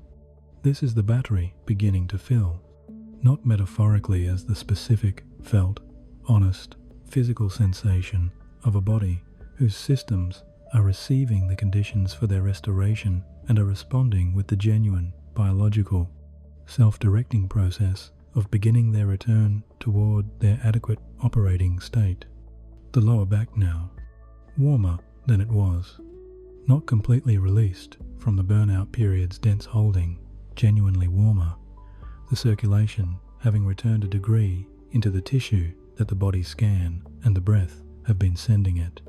The muscles there softer than they were, not soft, softer. The degree of softening that the accumulated recharging has produced. The shoulders lower than the impossible period's elevation. The hands warmer and open rather than cold and slightly closed. The face smooth rather than composed. Every area of this body is carrying the evidence of the recharging that has been happening through every section of tonight. Not the evidence of complete recharging, the evidence of the beginning. The battery beginning to fill in the specific, honest, measurable way that batteries begin to fill when they have been connected to the right source in the right conditions. The right source is the session. The right conditions are here: the warmth, the breath, the releasing, the parasympathetic activation, the HPA axis receiving its recalibration input with every complete exhale. The battery is filling. Feel it now, not as a metaphor, as the actual, physical, warm, genuine sensation of what beginning to recharge actually feels like from the inside of the body that has been running on empty. It is here. The recharging is not happening in one place. It is happening everywhere, in every system that the burnout has been drawing down, simultaneously, in the specific, integrated, entirely self-coordinating way that the body's recovery processes happen when they have been given the conditions they need. The body does not recharge sequentially, the HPA axis first, then the immune system, then the cellular energy systems.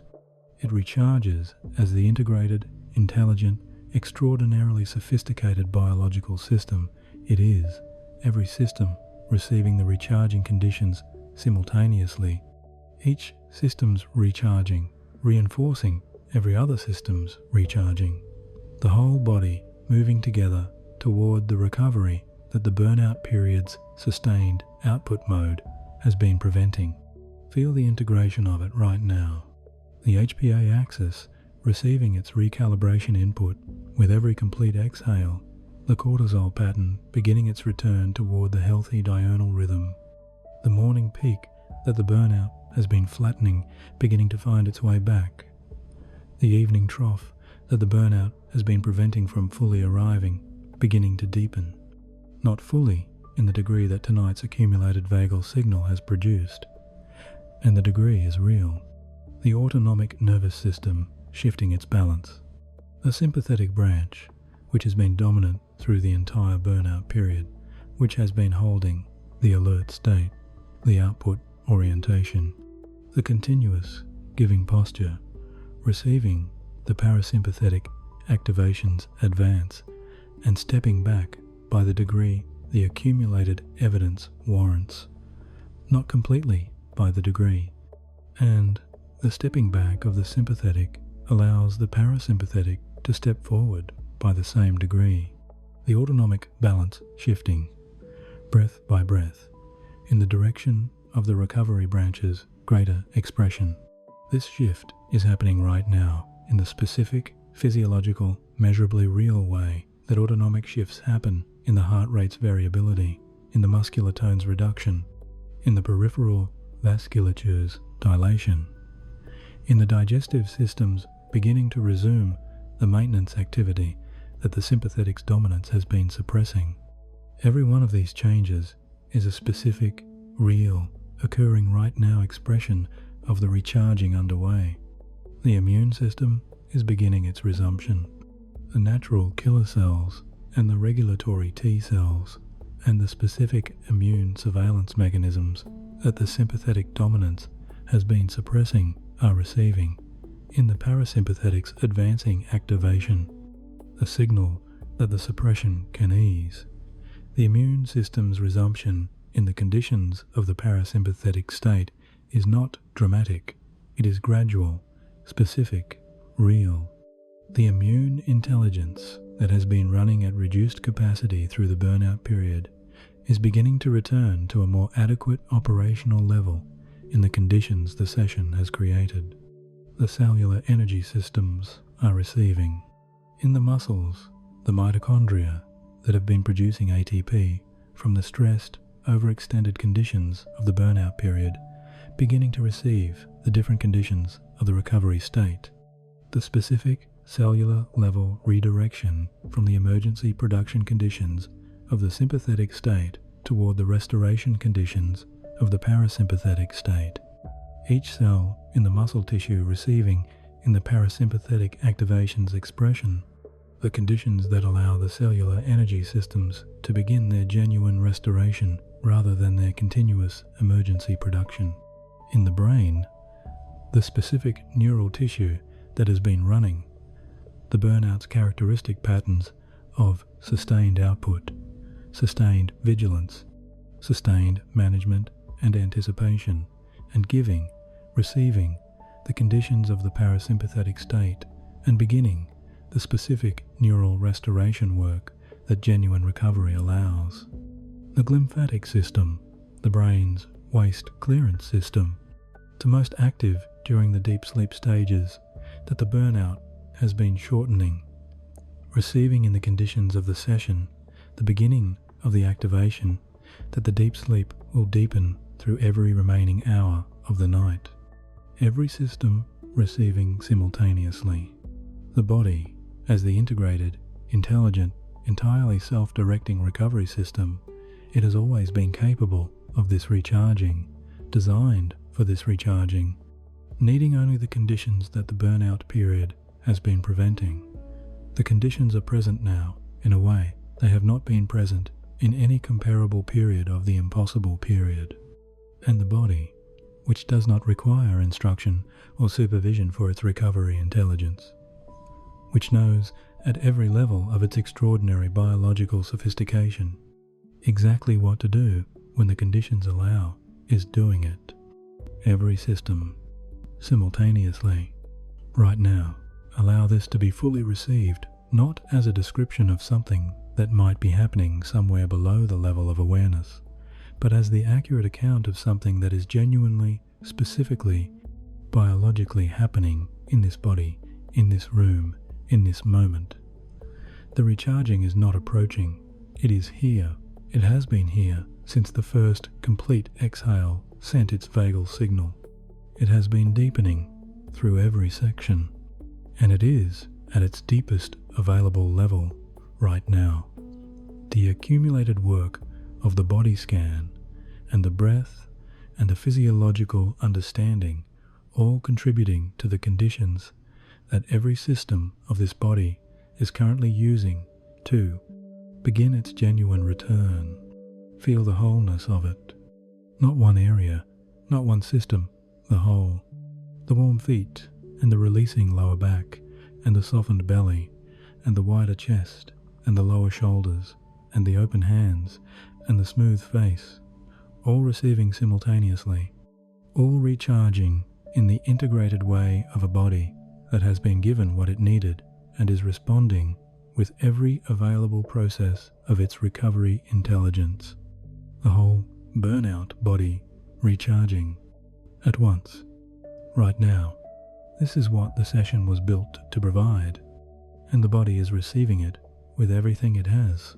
Go deeper now, below the level of the systems, below the HPA axis, and the autonomic nervous system, and the immune system, and the cellular energy systems, below even the cellular level of the mitochondria and the ATP production, to the level that the burnout has drawn down most fundamentally and most invisibly, the level that the physiological account does not fully reach because it is not entirely physiological, the level where the burnout person who has been running on reserve power for the impossible period is most honestly, most specifically, most deeply depleted. The energy of the will, not the philosophical concept, the specific, experiential, entirely real quality of the resource that the burnout person draws on to keep going past the point where keeping going has biological support. The specific, nameless, irreplaceable quality of the resource that says yes when everything else says no, that gets up in the morning when the morning arrives before the recovery is done, that shows up to the next demanded performance when the body has been communicating in every signal available to it that the performance cannot be sustained. That gives the next thing from a reserve that has already given all the previous things and has less than the next thing requires. This resource has been drawn down, not depleted entirely. The burnout person is not a person in whom this resource has been eliminated. They are present tonight. They pressed play. They have been here through every section of the session, receiving what the session is offering, contributing the small, continuous, entirely available willingness that the session requires. The will is still here, simply at a level that is much lower than the level at which the impossible period found it. The recharging needs to reach this level too. And the recharging that reaches this level is different from the physiological recharging of the HPA axis and the autonomic nervous system. Those rechargings happen through the specific physiological mechanisms of the complete exhale and the parasympathetic activation and the cellular conditions of the recovery state. The recharging of the will happens through something else, through the specific, felt, inward, deeply receiving quality of being genuinely given to at the level where the burnout has been most drawing. That giving is what tonight is doing right now, not through instruction or through technique, through the specific, warm, continuously present quality of a session that has been designed from the beginning for the burnout person's particular depth of need. The body scan that moved through every area with patience rather than efficiency. The physiological chapter that explained rather than assumed. The breath work that accompanied rather than instructed. The settling that treated the body's comfort as the first gift rather than the preliminary to the gift. All of this has been giving, and the part of the burnout person that has been the giver through every impossible hour that has been extending its will past the point where the will was adequately resourced has been receiving this giving, not dramatically, in the specific, below the awareness, deeply real way that the most fundamental levels of a person receive. What arrives at their level, not through the evaluating mind's assessment of whether the giving is adequate, but through the direct, immediate, honest receiving of a part of the person that knows the difference between being given to and being instructed.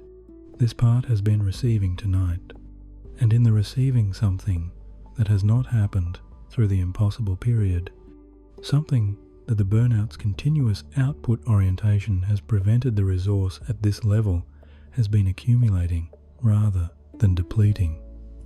Not dramatically, in the specific, small, genuinely real way that the resource accumulates when it is given to rather than drawn from.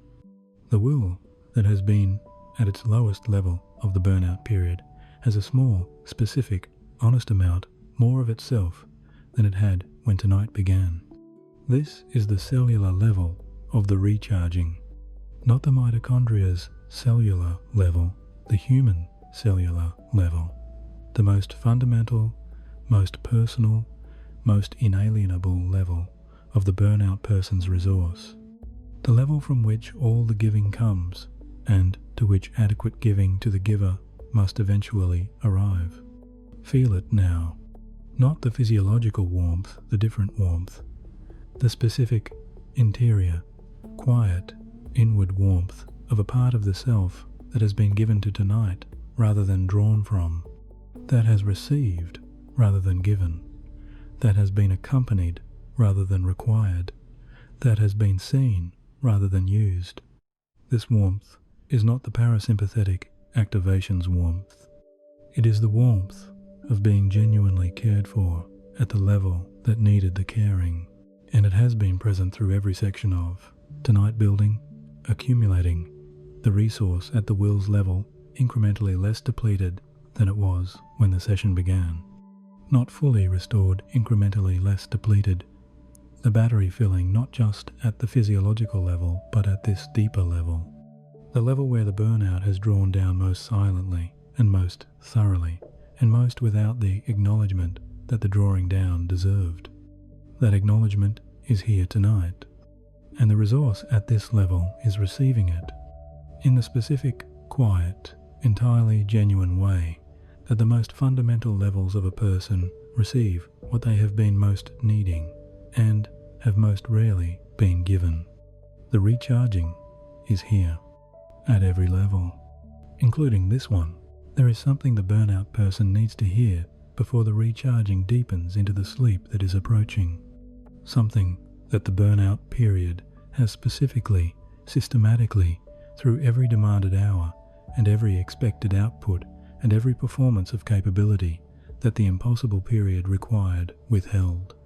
Something that the burnout person's own internal accounting has been withholding as well, in the specific, characteristic, burnout producing way that the person who gives too much tends to apply to themselves the same rigorous standard that the impossible period applies to everything, the standard that says the rest must be earned, that the recharging requires justification, that the person lying here receiving what tonight is offering is lying here instead of doing something that the impossible list requires, and that the lying here needs to be warranted by sufficient evidence of sufficient depletion.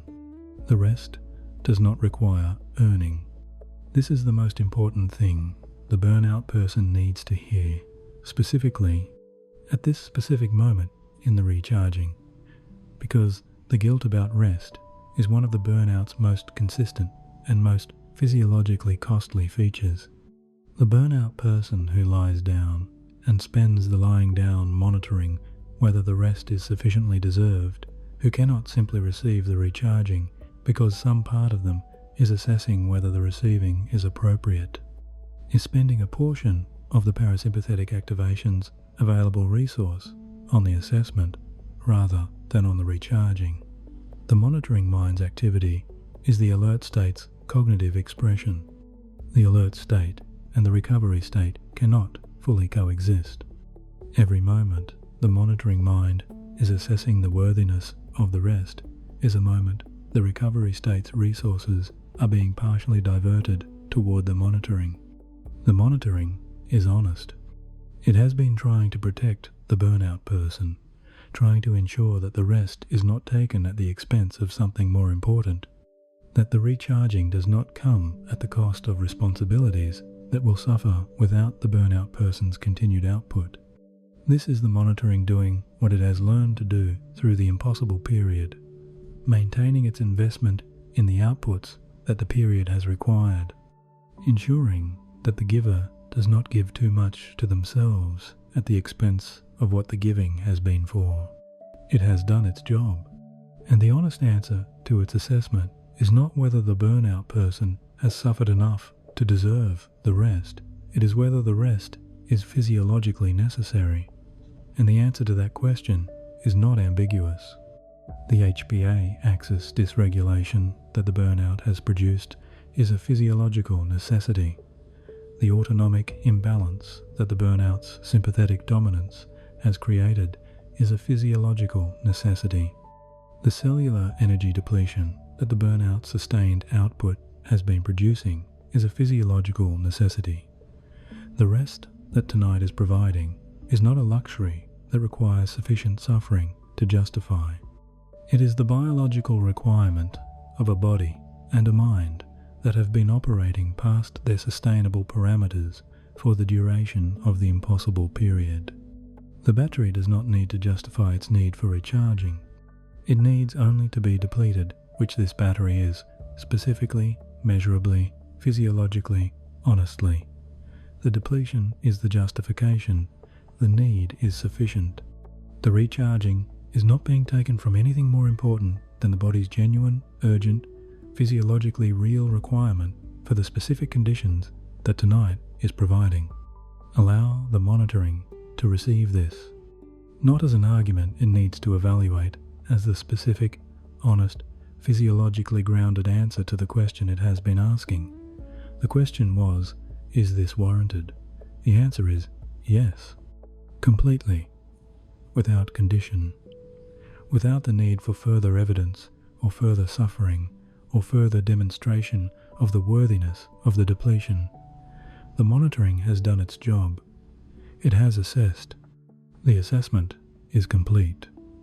The result is genuine need to genuinely met.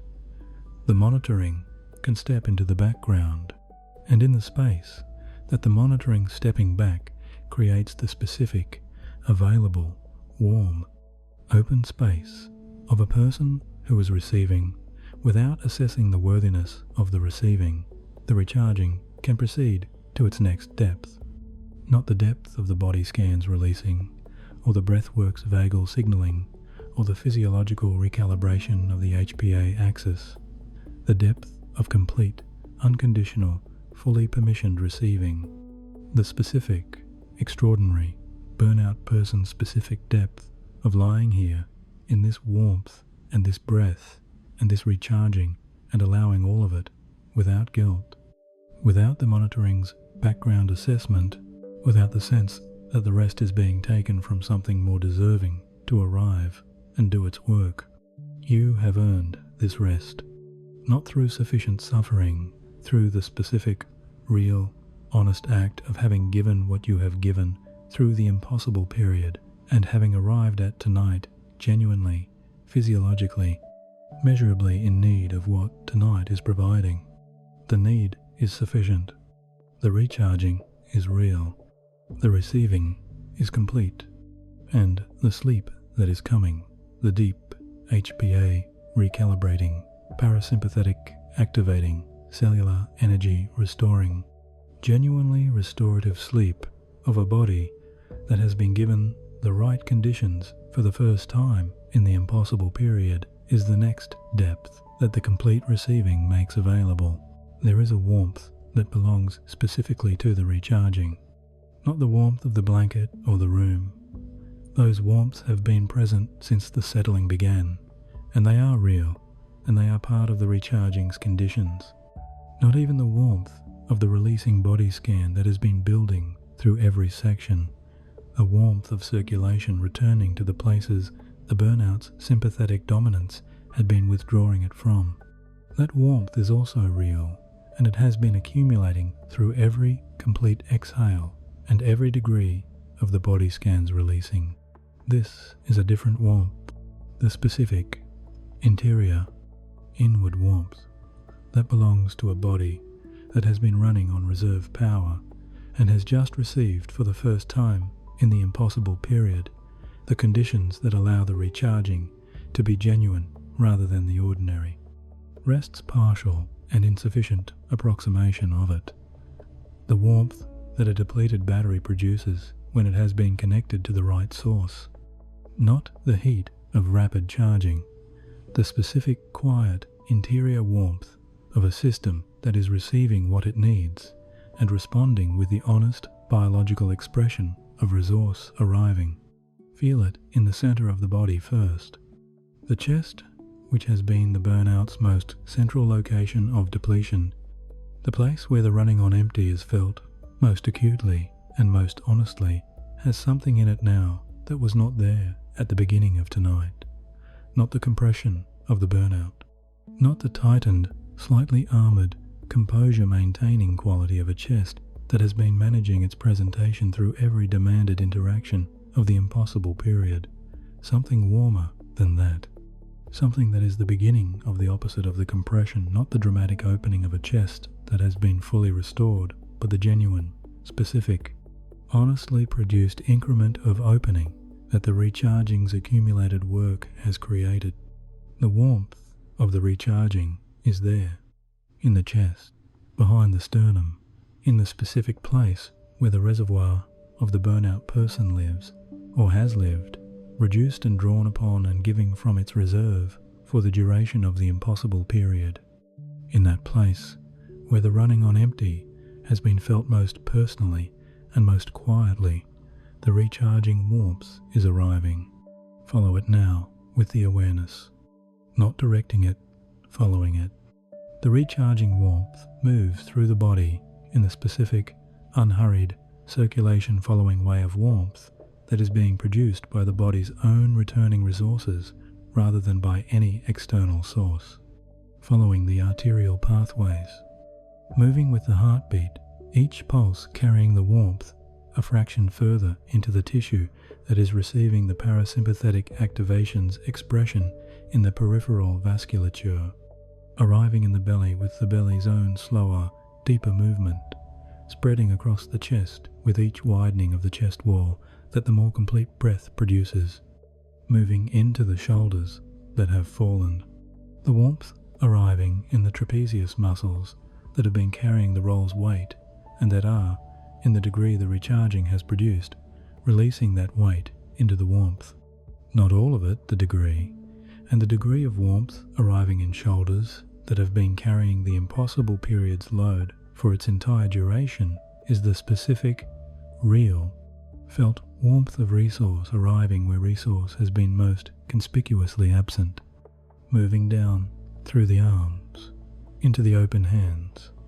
The hands that have been the burnout's most literal physical expression, the hands that have been doing and giving and managing resting open now, and the warmth moving into the palms and the fingers with the honest biological warmth of circulation, returning to extremities that the burnout's vasoconstriction had been slightly withdrawing it from, moving into the lower back and the hips. The warmth of the recharging arriving in the areas that have been holding the burnout's deepest physical record, the lower back that has been carrying the impossible period's accumulated weight in the specific, dense, physiologically real way that the burnout's postural and neural expression produces in the lumbar musculature. The warmth arriving there with the specific quality of warmth arriving in a place that has been cold for too long. Not the warmth of heat applied from outside, but the warmth of the body's own circulation returning all the way to the feet. Warm, now genuinely warmer than they were when the session began, the circulation having returned to the extremities that the burnout's sympathetic dominance was keeping it from.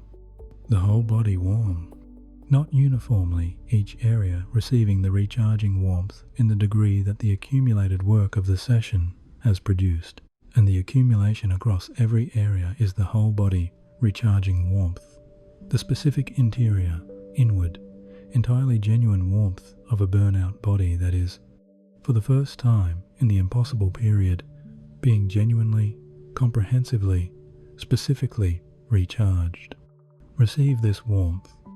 It is the recharging. It is yours. The quality of what is present right now is different from anything the burnout period has produced. This deserves to be felt rather than assessed, not evaluated against some standard of sufficient recharging or measured against the complete restoration that the full recovery from burnout will eventually provide. Simply felt.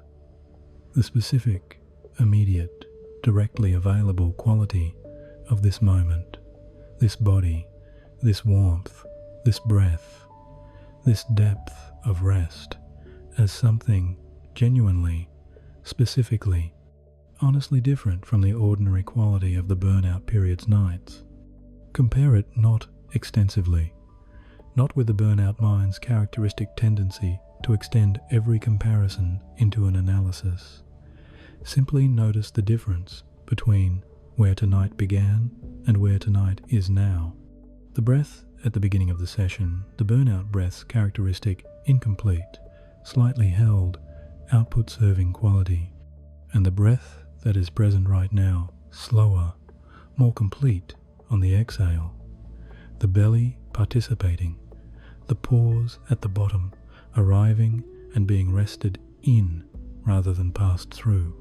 The breath is genuinely different, not in the way of a breathing exercise that is being performed differently from the ordinary breath, while the underlying system remains unchanged in the way of a breath that is different because the system it is serving has shifted, because the parasympathetic activation has advanced, because the HPA axis has received enough of the vagal signal to allow the recovery orientation to express itself in the breath's quality.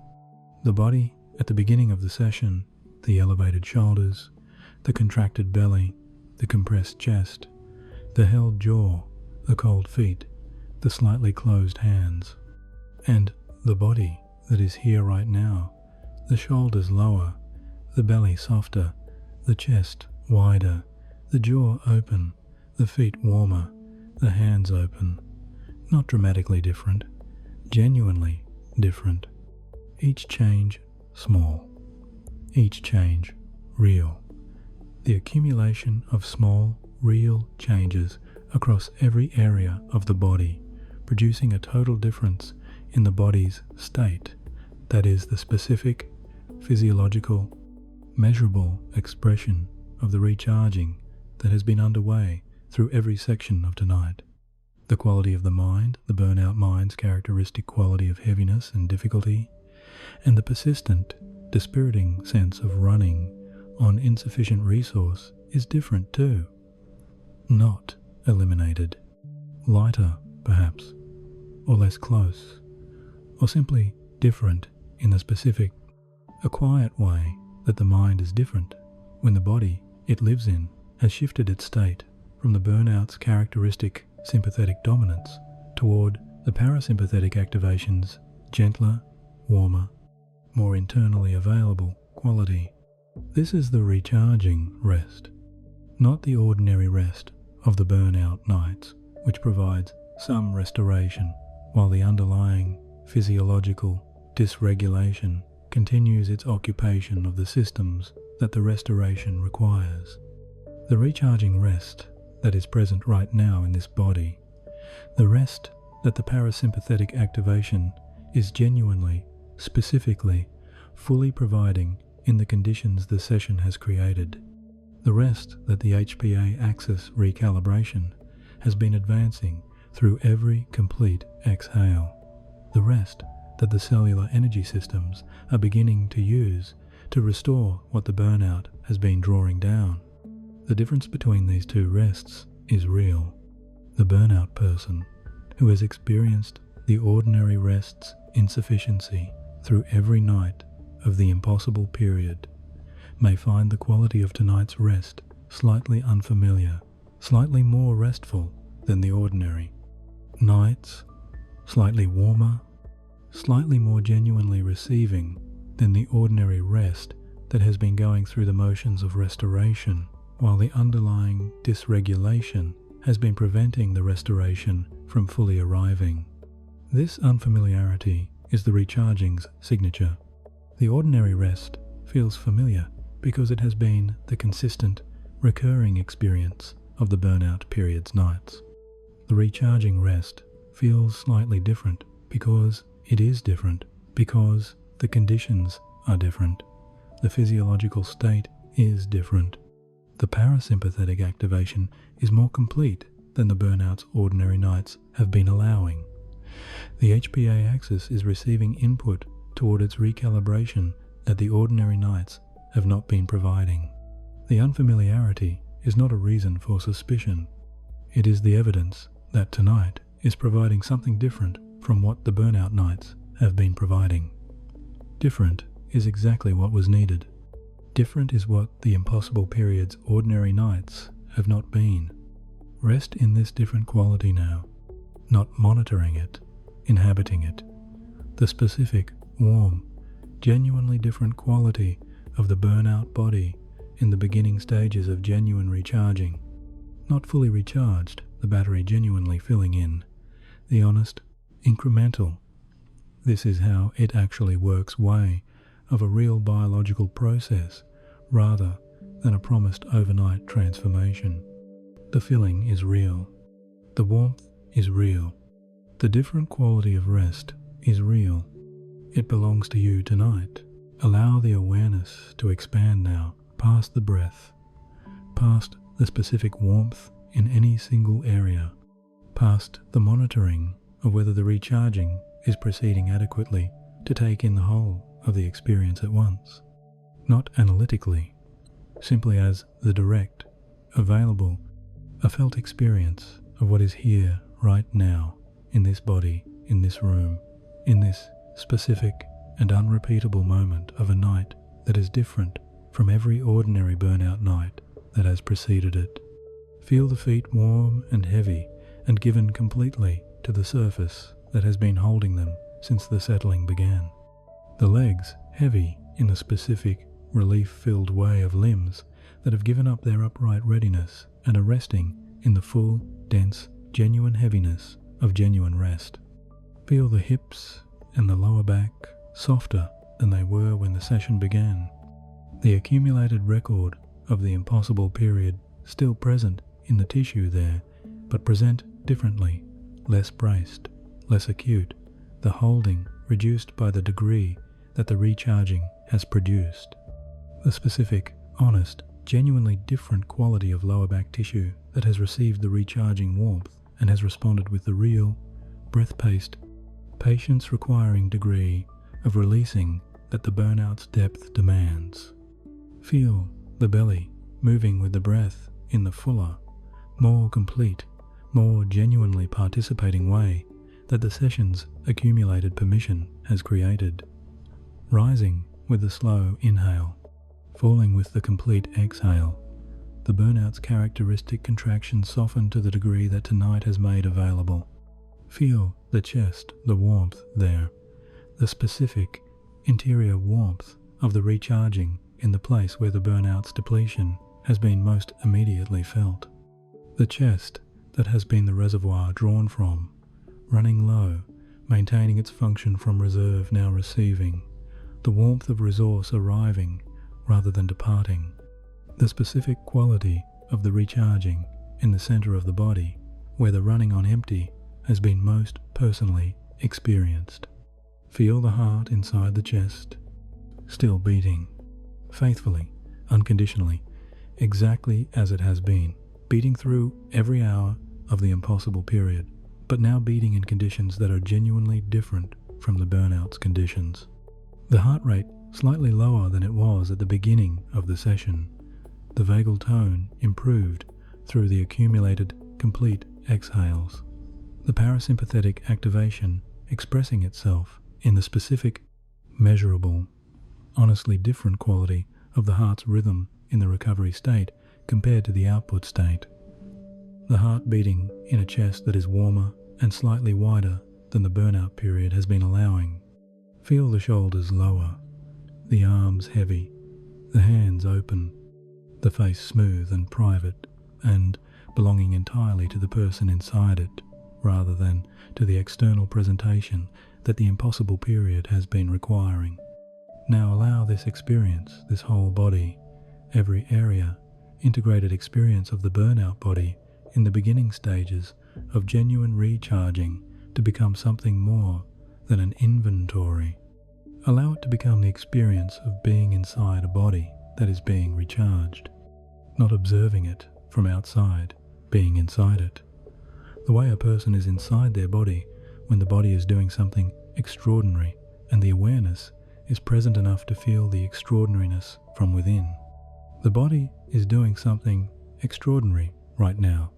The integrated, sophisticated, multi-system, entirely self-directing work of genuine biological recharging, coordinating every process simultaneously, directing every available resource toward the restoration of every system that the burnout has been drawing down. You are inside this body while it does this. The warmth is in you. The healing is in you. The recharging is in you, not happening to you from outside, but happening inside you through the body's own intelligence, using the body's own systems, producing the body's own warmth in the body's own tissue. This is what it feels like to be inside a body that is beginning to recharge. Warm, specific, quiet, deeply here. The breath slow and complete. The heart faithful. The systems receiving. The intelligence directing. The battery filling not dramatically, genuinely, in the specific, honest, biological, unhurried way that genuine recharging happens when the right conditions have been genuinely, specifically, fully provided. The right conditions are here. You are inside them. And the recharging, which has been building through every section of tonight toward exactly this specific quality of full body inside of it, genuinely happening experience, is as present as it is going to be before the sleep that is approaching carries it into the deep stages where the most significant restoration work of the night will happen. Simply be inside it now. The recharging body, warm. The monitoring mind has a question. It has been present through every section of tonight, tracking the quality of the recharging, assessing the degree of the HPA axis recalibration, measuring the warmth of the recharging against some internal standard of sufficient warmth, comparing the quality of the present rest against the ordinary rest of the burnout nights, and determining whether the difference is real or manufactured by the session's suggestions and the body's willingness to comply. This monitoring is the burnout person's characteristic relationship to everything, including their own recovery. The burnout person who has been managing impossible demands through the impossible period has developed, through the practice of that managing, a specific quality of monitoring that applies to everything. The meeting was managed with monitoring. The relationship was tended with monitoring. The caregiving was delivered with monitoring. Even the rest, even the lying down at the end of the impossible days, has been monitored, checked, assessed for adequacy. The monitoring that has been the burnout's most essential survival tool has been applied to everything, including this. It has been applied to tonight. Through every section, the monitoring has been present, noting whether the body scan was producing genuine releasing or performed releasing, whether the breath work was delivering the vagal signal the physiology chapter described, or simply following the instructions of a session that claimed more than it could deliver, whether the recharging warmth was the honest physiological expression of parasympathetic activation and returning circulation, or the warmth of a body being warm because warmth was suggested.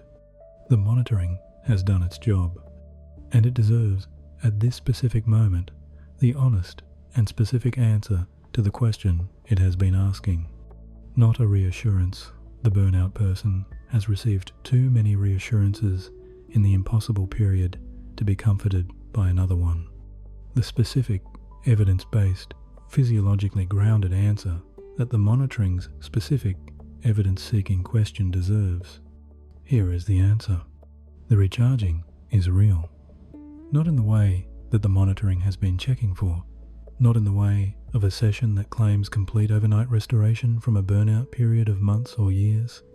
In the specific, honest, physiologically real way of a session that has provided the specific conditions that the burnout body systems needed and has allowed those systems to respond with the genuine, self-directing, biological recharging that they always produce when the conditions are present. The vagal signal has been delivered with every complete exhale. This is physiologically verifiable, not claimed. The brainstem's parasympathetic response to that signal is automatic, not produced by suggestion, but by the nervous system's own architecture. The cortisol decline that the sustained parasympathetic activation produces is measurable, not manufactured by tonight's session, but initiated by the session's creation of the conditions that the cortisol decline requires. The warmth in the body is the circulation returning to the places the sympathetic dominance had been keeping it from, not the warmth of imagination, but the warmth of vasodilation in response to the parasympathetic's advancement. Every element of the recharging, the monitoring, has been checking is real. The monitoring's assessment is complete. The result is genuine. The recharging that has been underway through every section of tonight is the honest physiological response of a body given the right conditions for the first time in the impossible period. The monitoring can rest now, not because it has been wrong to monitor. It has not been wrong.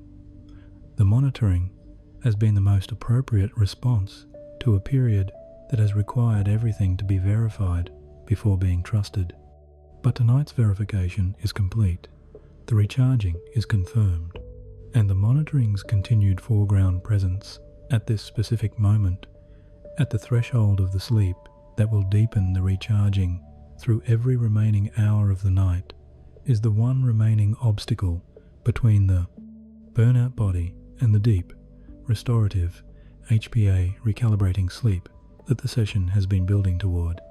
The monitoring, having completed its assessment, steps back into the background, where it belongs when the emergency that justified its foreground presence has been genuinely, specifically, honestly addressed. The emergency was the question of whether the recharging was real. The answer is yes. The question has been answered. The monitoring's job is done, and in the space of the monitoring's stepping back warm, quiet, specifically available, the deep rest deepens, and the sleep approaches. The recharging that has been building through every section of tonight moves into the next and deepest phase of what tonight is for. The monitoring is resting. The recharging continues, and the sleep that is coming will carry everything that tonight has built into every remaining hour of this specific, real, genuinely different night. You kept going. That is the thing that needs to be said specifically, directly, without the softening that would reduce its accuracy. Not you struggled bravely. Not you showed remarkable resilience. Not you demonstrated the kind of perseverance that difficult periods require. Those things are all true, and they are all inadequate. They are the language of acknowledgement applied from the outside, the language of someone observing the burnout person's continuing and finding a word for it that fits the observation. The words that fit the experience from the inside are simpler and more specific and more honest. You kept going, from inside a state that should have stopped you, from inside the specific, physiological, bodily real state of a system that had been past its sustainable parameters for long enough that the sustainable parameters themselves had shifted the HPA axis, dysregulated. The autonomic balance tilted. The cellular energy systems producing from reserve rather than from adequate resource. From inside all of that, the body's most honest, most persistent, most unambiguous communication, that the continuing was past, what the continuing should cost you, kept going. Not because you didn't know you were depleted. The burnout person knows they are depleted. They know it in the specific, physiological, felt way that the body communicates depletion in the mornings that arrive before the recovery is done and that are met anyway. In the afternoons, when the resource is lower than the afternoon's demands, and the afternoon is met anyway. In the evenings, when the performance of capability requires more than capability has available, and the performance is delivered anyway. The depletion has been known, it has been felt. It has been communicated by the body in every available signal through every hour of the impossible period. You kept going anyway, not recklessly, responsibly, because the things that the keeping going has been for are real. The people who have depended on it are real. The responsibilities that have required it are real. The specific, genuine, entirely understandable reasons that stopping was not available are real. The burnout is not the product of irresponsibility or poor judgment, or the failure to recognize the signals that the body was sending. It is the honest consequence of a person for whom stopping genuinely was not available, whose specific, particular, real circumstances required the continuing past, the point where the continuing had biological support. And so you continued, day after day of the impossible period, morning after morning of the recovery not complete, demand after demand of the reserve below what the demand required, meeting attended and task completed, and relationship tended and person cared for and responsibility met from inside a body that was communicating with increasing urgency and decreasing effectiveness, that the meeting and completing and tending and caring and meeting were past what the body could sustainably provide. The courage of this is specific, not the dramatic courage of a visible crisis. That kind of courage has witnesses, has acknowledgement, has the specific social recognition that visible difficulty tends to produce. The courage of the burnout person's continuing is different. It is invisible courage. The courage of the person who is managing from inside the impossible state, the impression of not being in an impossible state, the courage of the face that presents capability when the interior is depleted, the courage of the morning that shows up when the morning should not have to be met from what is available to meet it, the courage of the person who has been asked to give more than they have, and has given it anyway, not through the violation of their integrity, but through the deepest expression of their care. This courage has never been adequately acknowledged. The burnout period does not come with acknowledgement. The people who have been receiving the burnout person's continued output have, in most cases, been receiving it as simply the continued function of a capable person, not as the extraordinary, daily, below the awareness act of courage that it has actually been. The impossible period has been, in this specific way, unjust. It has asked extraordinary things and received them without the recognition that the asking of extraordinary things deserves. Tonight is the acknowledgement. Not as compensation for the injustice. Nothing can fully compensate for the specific, accumulated, personal cost of a burnout period's invisible courage. As the honest recognition offered here in the specific, warm, directly addressed language of a session that has been designed from its first word for this specific person, that what has been done through the impossible period is genuinely, specifically, unreservedly extraordinary. You have been keeping something alive through the impossible period that should not, given the conditions, have been able to stay alive.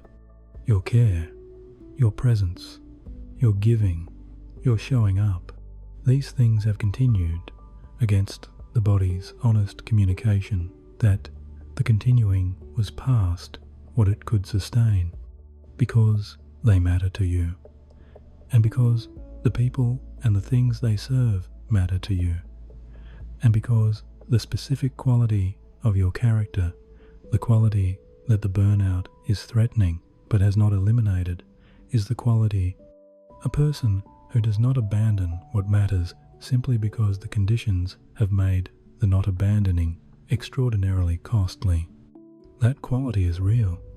It has been demonstrated through every impossible hour of the impossible period, and it is here tonight in this person who pressed play, who has been here through every section, who is receiving what the recharging is offering, not as something they have earned through sufficient suffering, but as something that the keeping going has both required and genuinely deserved. You have kept going. Tonight, the recharging is giving something back. There is a person on the other side of the burnout. You may have lost clear access to them through the impossible period, the specific, characteristic, burnout-produced quality of losing access to the version of yourself that exists when the reserve is adequate and the giving is sustainable and the mornings arrive after sufficient recovery and the presence available for the ordinary moments of an ordinary life is the full presence rather than the partial presence of a person who is distributing their depleted resource across more demands than the resource can adequately serve. This person is not gone. This is the most important thing about burnout, that the impossible period tends to obscure the sense that the version of the self that existed before the burnout, or that will exist on the other side of the genuine recovery, has been lost. That the burnout has not just depleted the resource, but has changed something more fundamental, that the ease and the presence and the genuine engagement with the ordinary moments of an ordinary life are no longer available to this person in the way they were available before the impossible period made them impossible. This sense is the burnout's most significant lie.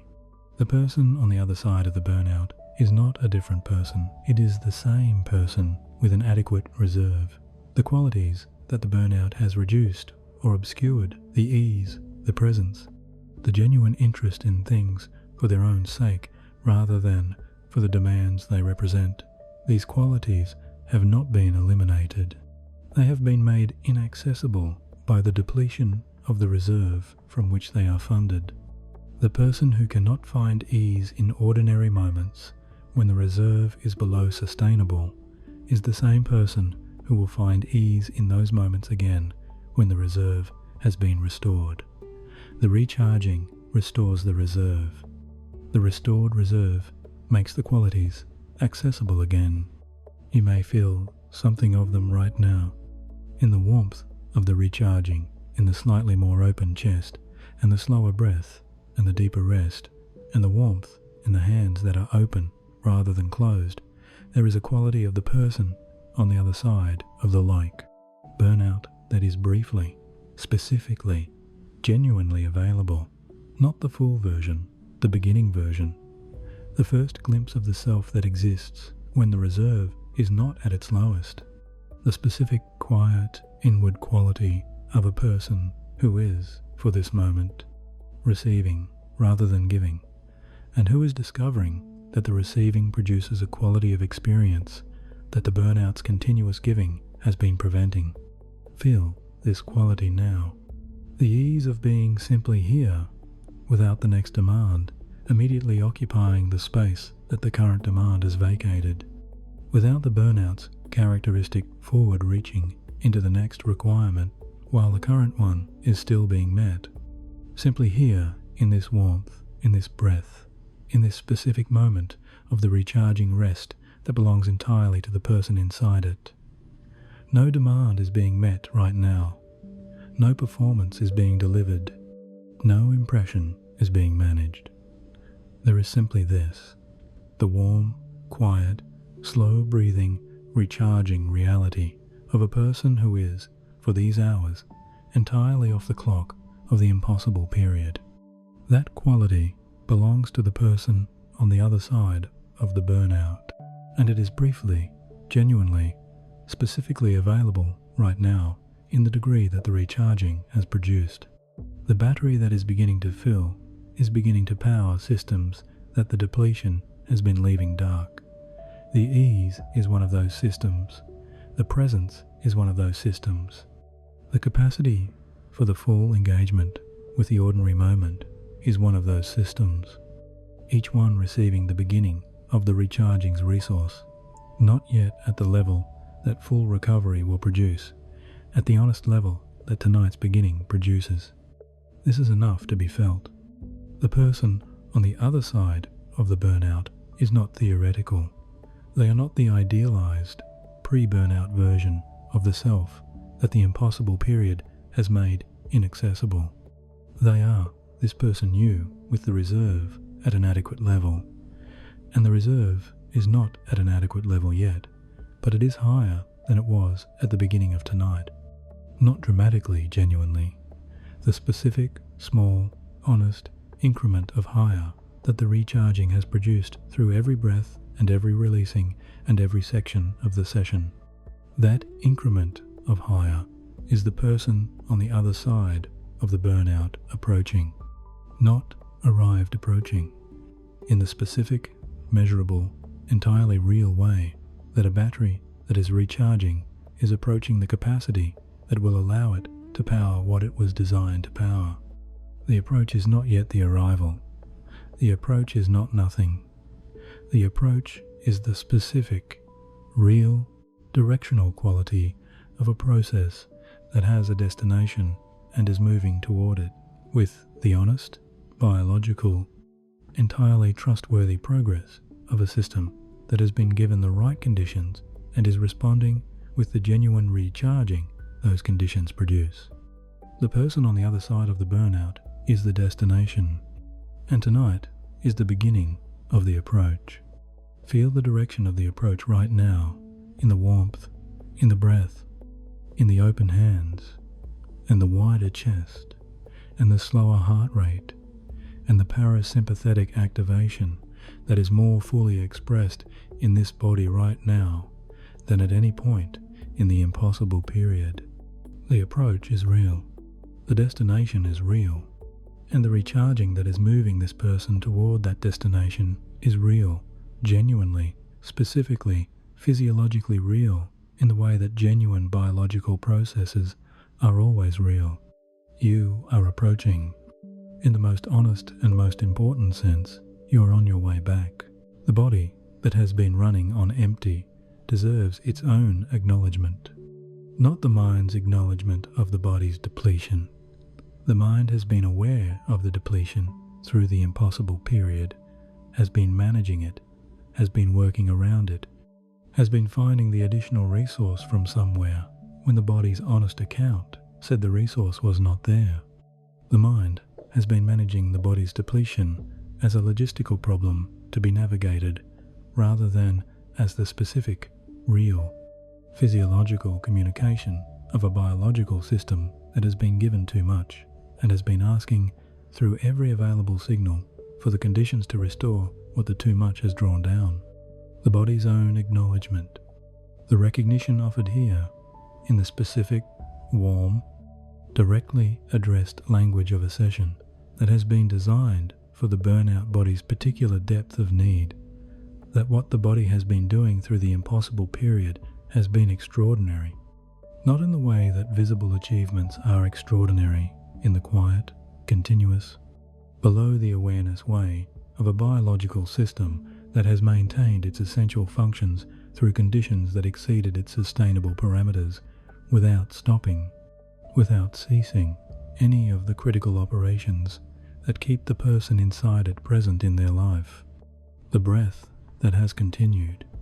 Through every depleted morning and every demanded afternoon and every insufficient night and every hour when the HPA axis's dysregulation was producing the specific physiological signature of a body past its sustainable limits, the breath continued. Not at its healthiest quality, the burnout breath's incompleteness is the honest record of the conditions it has been working in, but continuously, never once, through any hour of the impossible period, stopping the function that is the most fundamental available biological requirement for the person inside the body to remain present in their life. The heart that has kept its rhythm, beating at the elevated rate that the sympathetic dominance of the burnout period produces in the cardiac system, beating with the reduced heart rate variability that the HPA axis dysregulation produces in the specific, measurable quality of the heart's rhythm, beating differently from the way it beats in the recovery state, but beating 100,000 beats through the course of the average day, each one the body's unconditional, unfailing, entirely faithful commitment to keeping the burnout person here. The immune system that has done what it could, running at reduced capacity through the burnout's sympathetic dominance, maintaining what maintenance was possible in the conditions that the dysregulated HPA axis and the sustained sympathetic activation allowed, doing the immune intelligence's best available work in the specific, compromised conditions of the body under burnout. Not at its healthiest, at its most faithful, given what the impossible period's conditions allowed it to work with. The cellular energy systems that have been producing from reserve, the mitochondria that have been generating ATP from the stressed conditions of the burnout sustained output demands, not from the restoration conditions that the recovery state would have provided, but from the emergency production conditions of the sympathetic dominance, continuing to produce, continuing to provide the cellular energy that every function of every moment of the impossible period has required, from conditions that were not adequate for what was being asked of them, continuing anyway. This body has been keeping you here through everything the impossible period has asked of it, through every demanded performance and every required output and every morning that arrived before the recovery was done, through every hour when the depletion was communicating that the continuing was past what the body could sustainably provide, through every moment when the will said yes to the next demand and the body, which follows the will with a specific, unconditional, entirely self-effacing faithfulness of a biological system that serves whatever program it is given, found the resource from somewhere to provide what the next demand required. The body has never once refused. This is worth receiving as the extraordinary statement it is. The body has never once refused.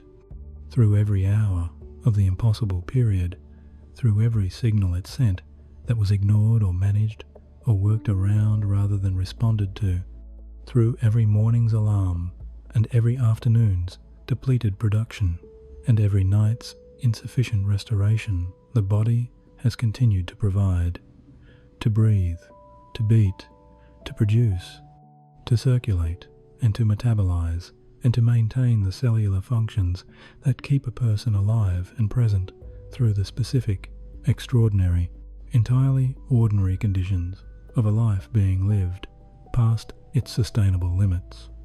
Tonight, the body is receiving what it has always deserved.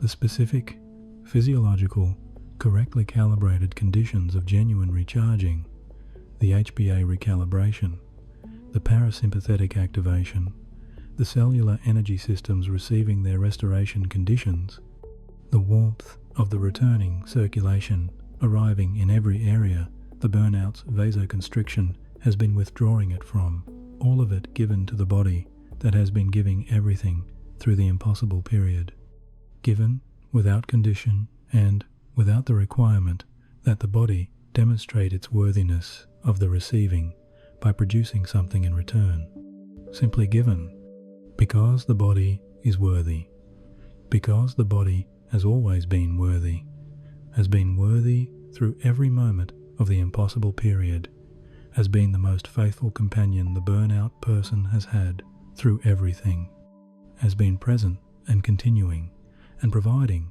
through every condition that the impossible period has produced. The body that has been running on empty is being recharged tonight, not partially to the degree that tonight provides, and the degree is real. The recharging warmth is in this body right now. The parasympathetic activation is more complete than at any point in the impossible period. The HPA axis is receiving its recalibration input with every complete exhale. The body that has been so faithful is receiving what the faithfulness has always deserved.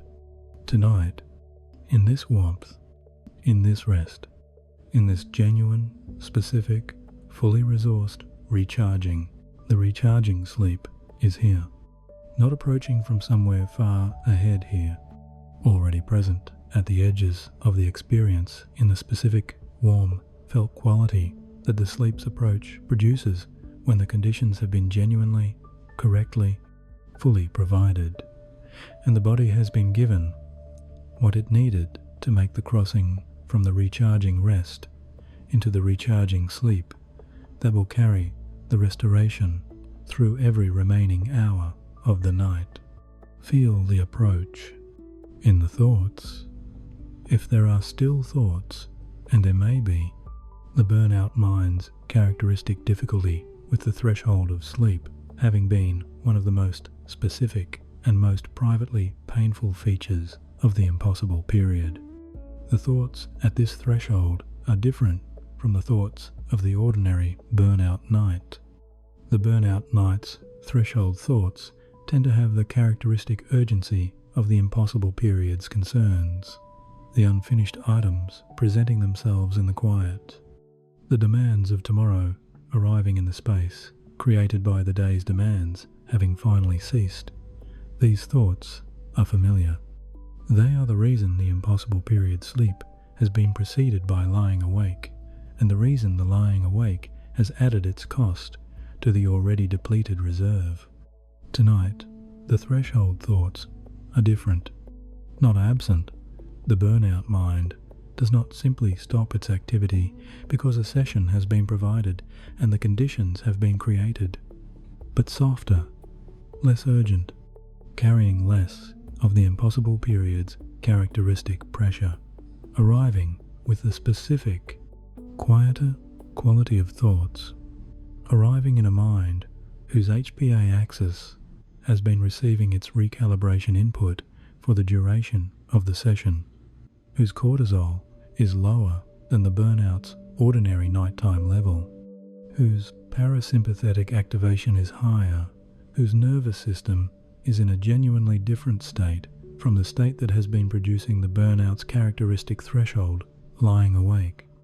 The thoughts that arrive at this threshold are the burnout period's thoughts arriving in the beginning of the recovery state, and the beginning of the recovery state receives them differently, not with the urgency that the sympathetic dominance amplifies into the lying awake spiraling, with something closer to the sky's relationship to the clouds, the thoughts present, arriving, moving through the awareness without the worried mind's characteristic engagement, building them into the next circuit of the impossible period's concerns.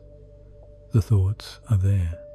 The recharging mind is also there, warmer, more parasympathetically activated, less in the output orientation's grip, and the recharging mind's relationship to the arriving thoughts is the genuinely different relationship of a mind that is not running at the burnout's characteristic level of L, sympathetic dominance. The thoughts pass more easily tonight, not completely in the degree that the recharging has produced, and the degree is enough in the warmth and the depth of the body that has been given the session's conditions for the sleep to approach without the burnout's characteristic resistance. Allow the voice to continue into the crossing. It will not go anywhere. Through the crossing and through the sleep and through every cycle of the recharging sleep that follows the voice will be here in the specific, warm, continuously present quality that it has maintained through every section of tonight, not requiring attention, not asking for anything from the sleeping mind except its openness, which is the sleeping mind's natural state. The state it enters as the waking awareness releases its hold, and the deeper receptivity of the genuine sleep takes over. The affirmations that follow the crossing are for that openness.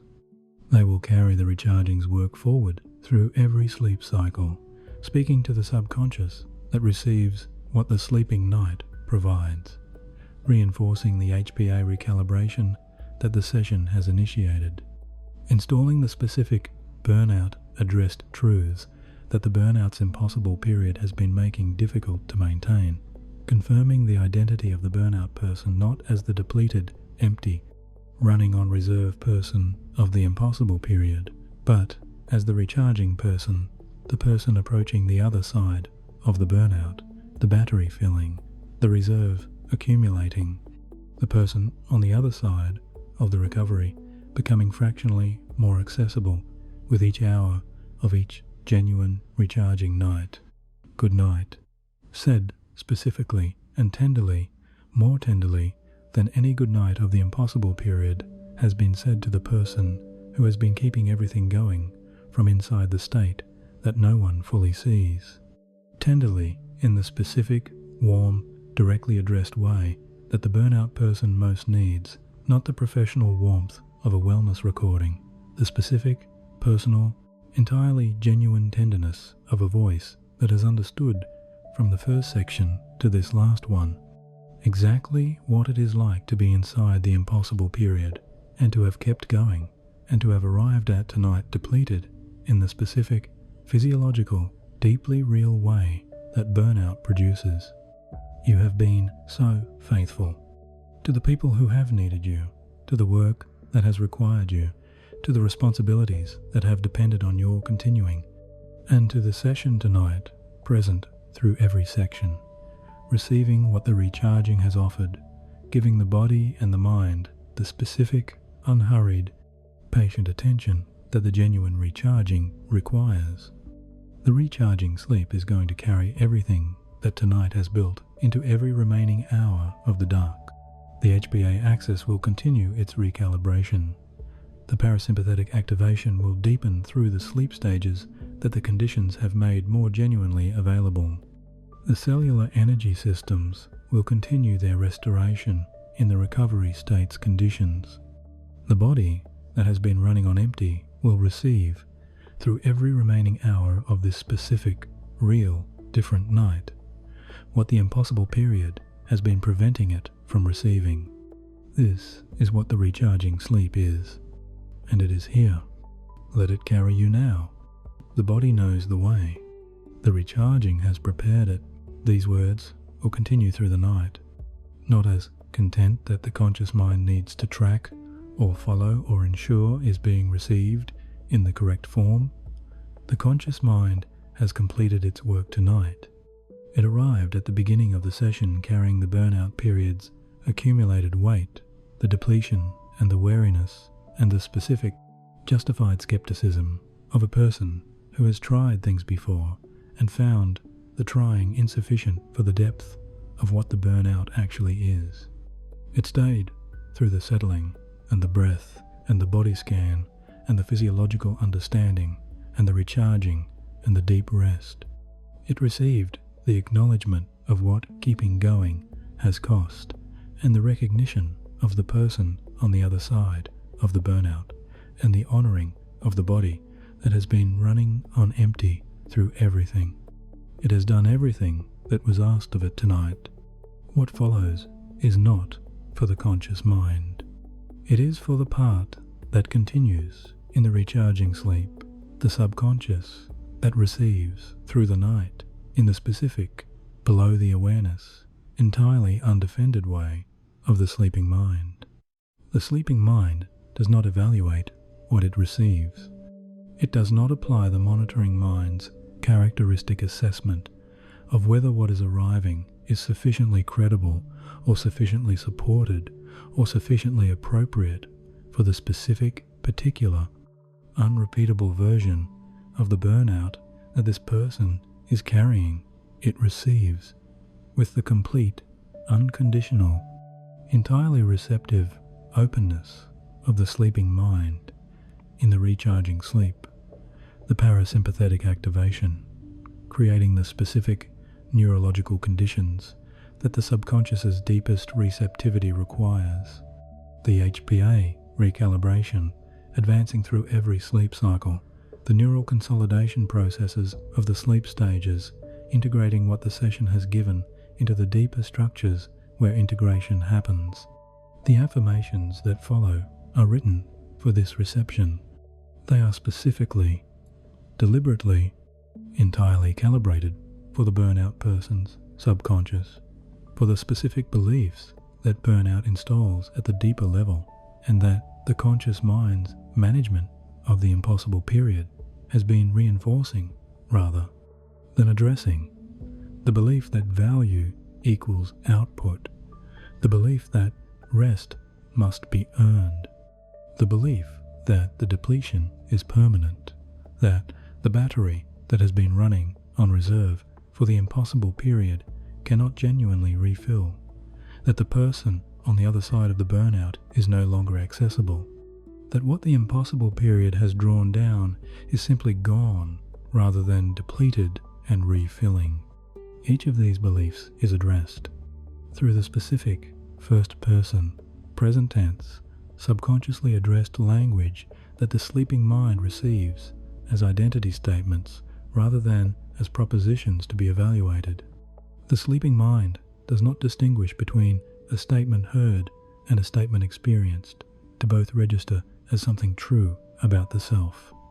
These affirmations will register in the specific, warm, recharging night conditions of the subconscious's maximum receptivity as the truth about the self that the burnout period has been obscuring.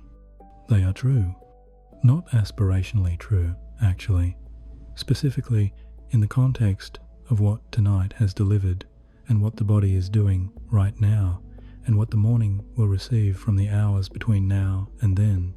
Genuinely true. The battery is recharging.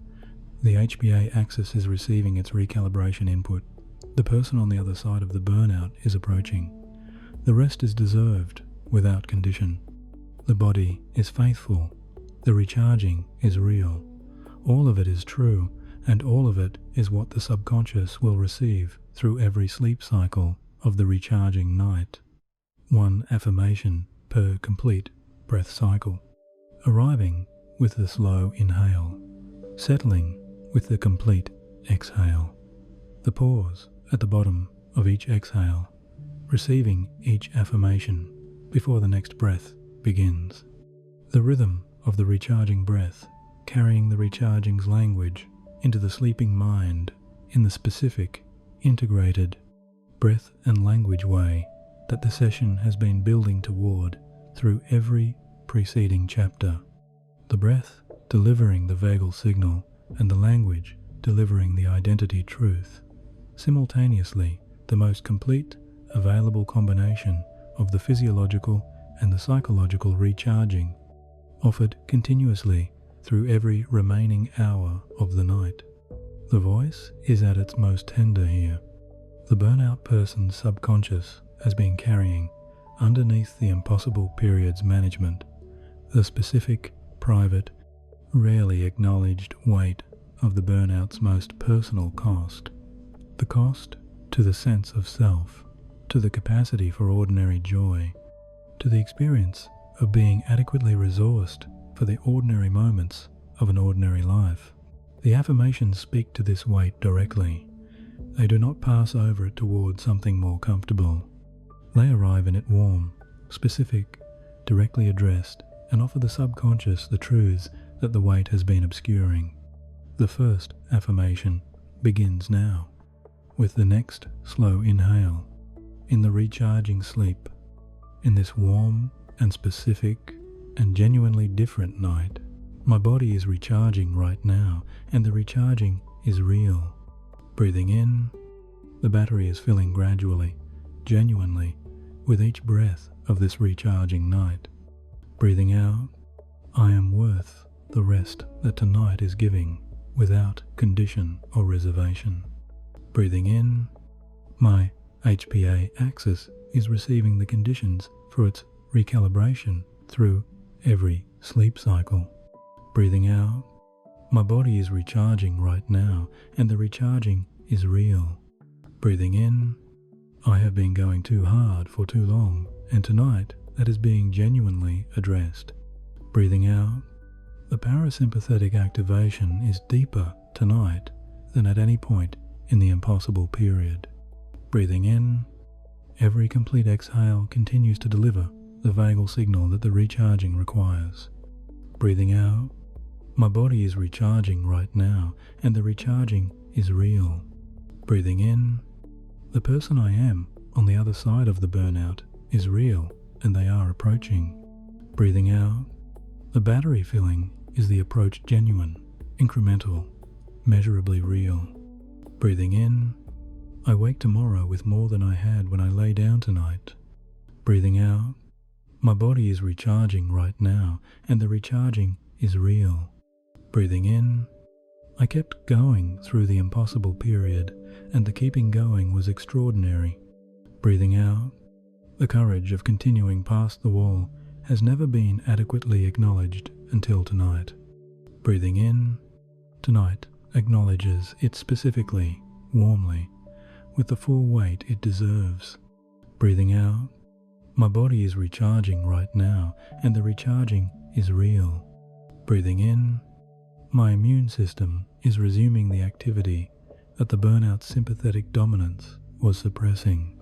Breathing out, my cellular energy systems are receiving their restoration conditions through every hour of this night. Breathing in, the mitochondria are redirecting from emergency production toward genuine cellular restoration. Breathing out, my body is recharging right now, and the recharging is real. Breathing in, the rest I am receiving does not require earning. It requires only the need that I genuinely have. Breathing out, the need is real, and it is sufficient, and the recharging is meeting it without condition. Breathing in, I receive tonight's recharging without guilt and without the monitoring's assessment of my worthiness. Breathing out, my body is recharging right now, and the recharging is real. Breathing in, the body that has been running on empty is receiving what its faithfulness has always deserved. Breathing out, every breath it kept breathing through the impossible period has been honored tonight. Breathing in, every beat the heart kept beating through every demanded hour has been honored tonight. Breathing out, my body is recharging right now, and the recharging is real. Breathing in, the warmth moving through me is the recharging's warmth specific, biological, mine. Breathing out, the returning circulation is filling the places the burnout sympathetic dominance had withdrawn it from. Breathing in, every area of this body is warmer than when tonight began. Breathing out, my body is recharging right now, and the recharging is real. Breathing in, I am not the depletion. I am the person beneath the depletion, recharging toward their return. Breathing out, the depletion has been the condition of the impossible period. It is not the truth of who I am. Breathing in, the truth of who I am is the person on the other side of the burnout approaching with each breath.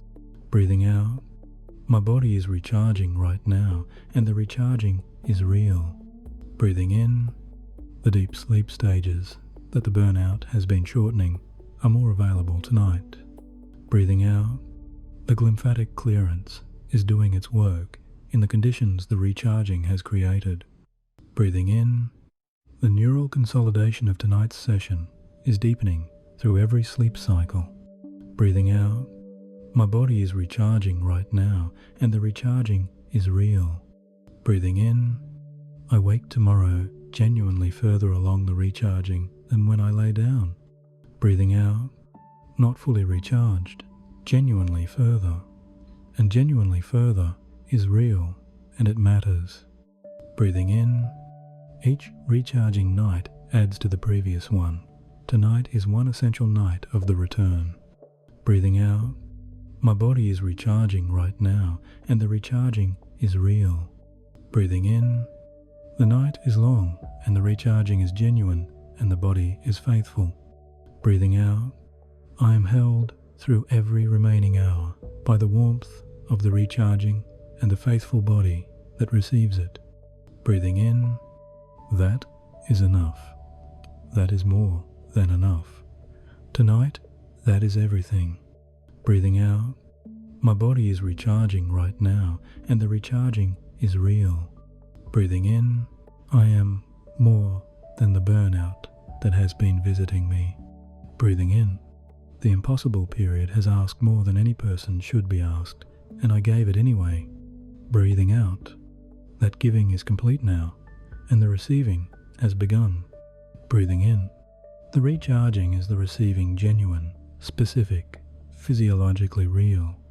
Breathing out, I am more than the burnout that has been visiting me. Breathing in, the version of me that exists on the other side of the burnout is real.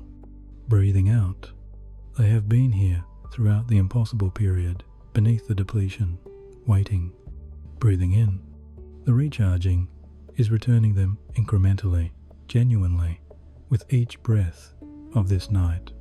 Breathing out, I am more than the burnout that has been visiting me. Breathing in, I am worth the recharging without having to earn it through additional suffering. Breathing out, the need is sufficient justification, and the need is real.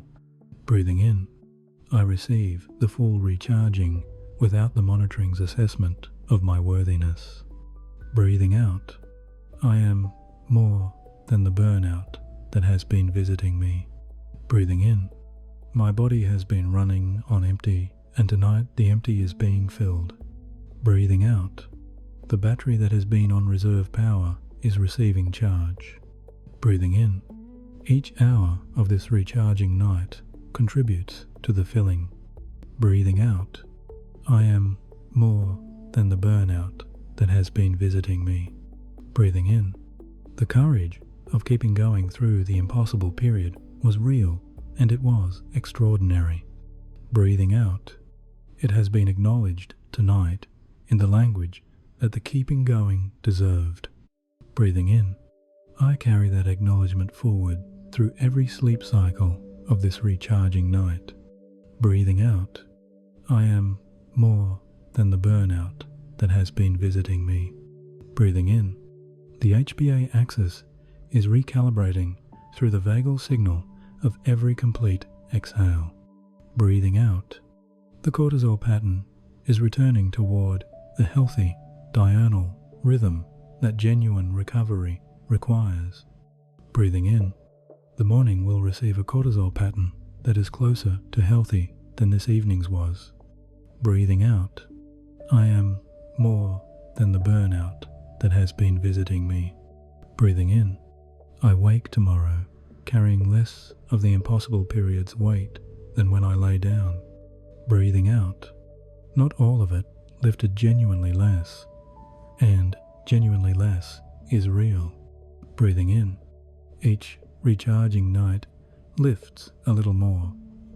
Tonight lifts its genuine portion.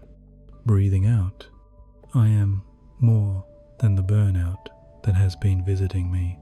Breathing in, the body that has kept me here through everything is being genuinely, fully recharged. Breathing out, it receives tonight what its faithfulness has always deserved. Breathing in, I honor the body with this receiving as the body has honored me with its continuing.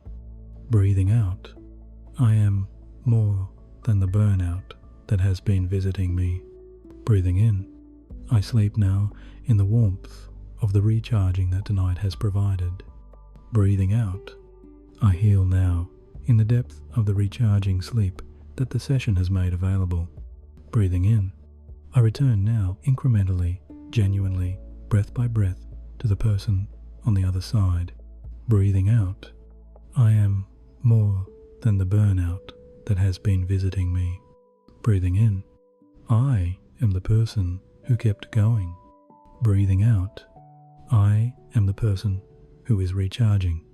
Breathing in. I am the person on the way back. Breathing out. That is enough. Breathing in.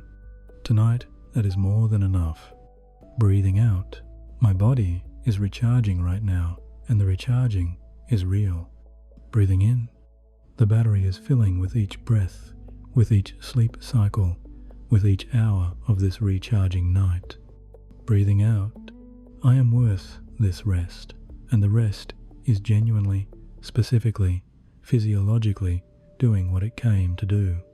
Breathing in. The HPA axis is receiving its recalibration input with every complete exhale of this night. Breathing out. My body is recharging right now, and the recharging is real. Breathing in. The warmth that moved through my body during the session continues through every sleep cycle. Breathing out. The returning circulation is still returning to every area the burnout had withdrawn it from. Breathing in. Every cell in this body is receiving the conditions for its restoration right now. Breathing out.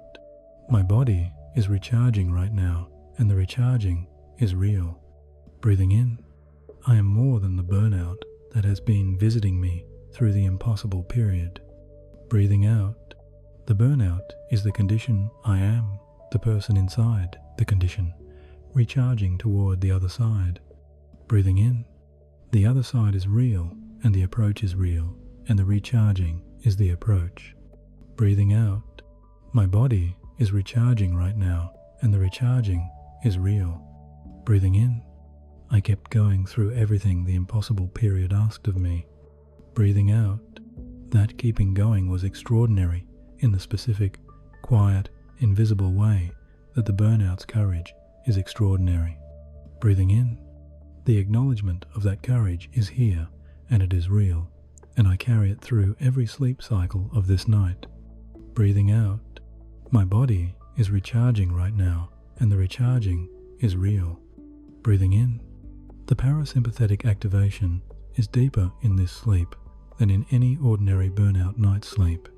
Breathing out. The deep sleep stages are more available tonight than the burnout's characteristic sympathetic persistence allows. Breathing in. The glymphatic system is doing its clearance work in the deeper sleep that the recharging has made available. Breathing out. My body is recharging right now, and the recharging is real. Breathing in. My immune system is resuming its full activity in the parasympathetic state's conditions. Breathing out. The immune intelligence that the burnout's sympathetic dominance was suppressing is coming back online. Breathing in. The cellular surveillance and maintenance that genuine recovery supports is happening right now. Breathing out. My body is recharging right now, and the recharging is real. Breathing in. The mitochondria in every cell of this body are redirecting toward restoration. Breathing out. The ATP production that the burnout has been drawing from reserve is being restored. Breathing in. The cellular energy systems are receiving what the impossible period has been preventing them from receiving. Breathing out. My body is recharging right now, and the recharging is real. Breathing in. I do not need to earn this rest. I need only to have the need that I genuinely have. Breathing out. The need is real. The rest is meeting it. The receiving is unconditional. Breathing in. I receive tonight's recharging without the monitoring's assessment and without the burnout's guilt. Breathing out. My body is recharging right now, and the recharging is real. Breathing in. The person on the other side of the burnout has the adequate reserve that the burnout has drawn down. Breathing out, the reserve is being restored incrementally, genuinely, through every recharging night. Breathing in, tonight is one essential recharging night in the cumulative restoration of the reserve. Breathing out, my body is recharging right now, and the recharging is real. Breathing in, the body that has been faithful through every hour of the impossible period is receiving its reward. Breathing out, every breath it kept breathing and every beat it kept beating has been honored by tonight. Breathing in, the faithfulness of this body is the most extraordinary thing in this room tonight. Breathing out, my body is recharging right now, and the recharging is real. Breathing in, I wake tomorrow with a cortisol pattern closer to the healthy diurnal rhythm than today's. Breathing out, I wake tomorrow with a vagal tone better than the burnout's characteristic suppressed level.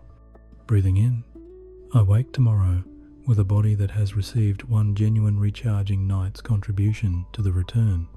Breathing out, my body is recharging right now, and the recharging is real.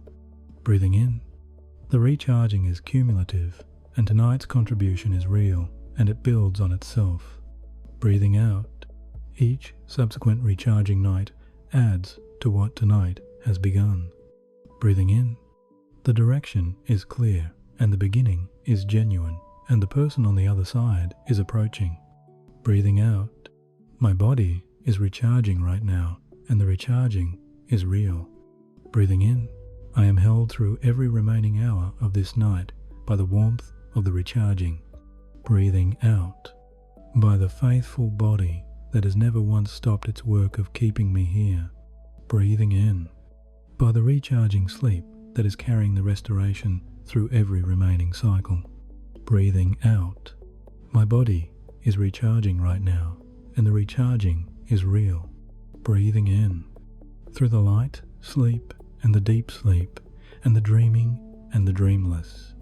Breathing out, through every stage and every cycle of this long and genuine recharging night. Breathing in, the body is leading, and the intelligence is directing, and the recharging is deepening. Breathing out, my body is recharging right now, and the recharging is real. Breathing in, I kept going through the impossible period, and now the recharging is giving something back. Breathing out, not everything, something, and something genuine is more than the ordinary insufficient nights have provided. Breathing in, tonight is not an ordinary insufficient night. Tonight is the beginning of the recharging. Breathing out, my body is recharging right now, and the recharging is real. Breathing in, the warmth is real, the rest is real, the approach of the person on the other side is real. Breathing out, the courage that was acknowledged tonight was real, and it mattered that it was acknowledged. Breathing in, I carry the acknowledgement forward through every sleep cycle as one more resource returning. Breathing out, my body is recharging right now, and the recharging is real.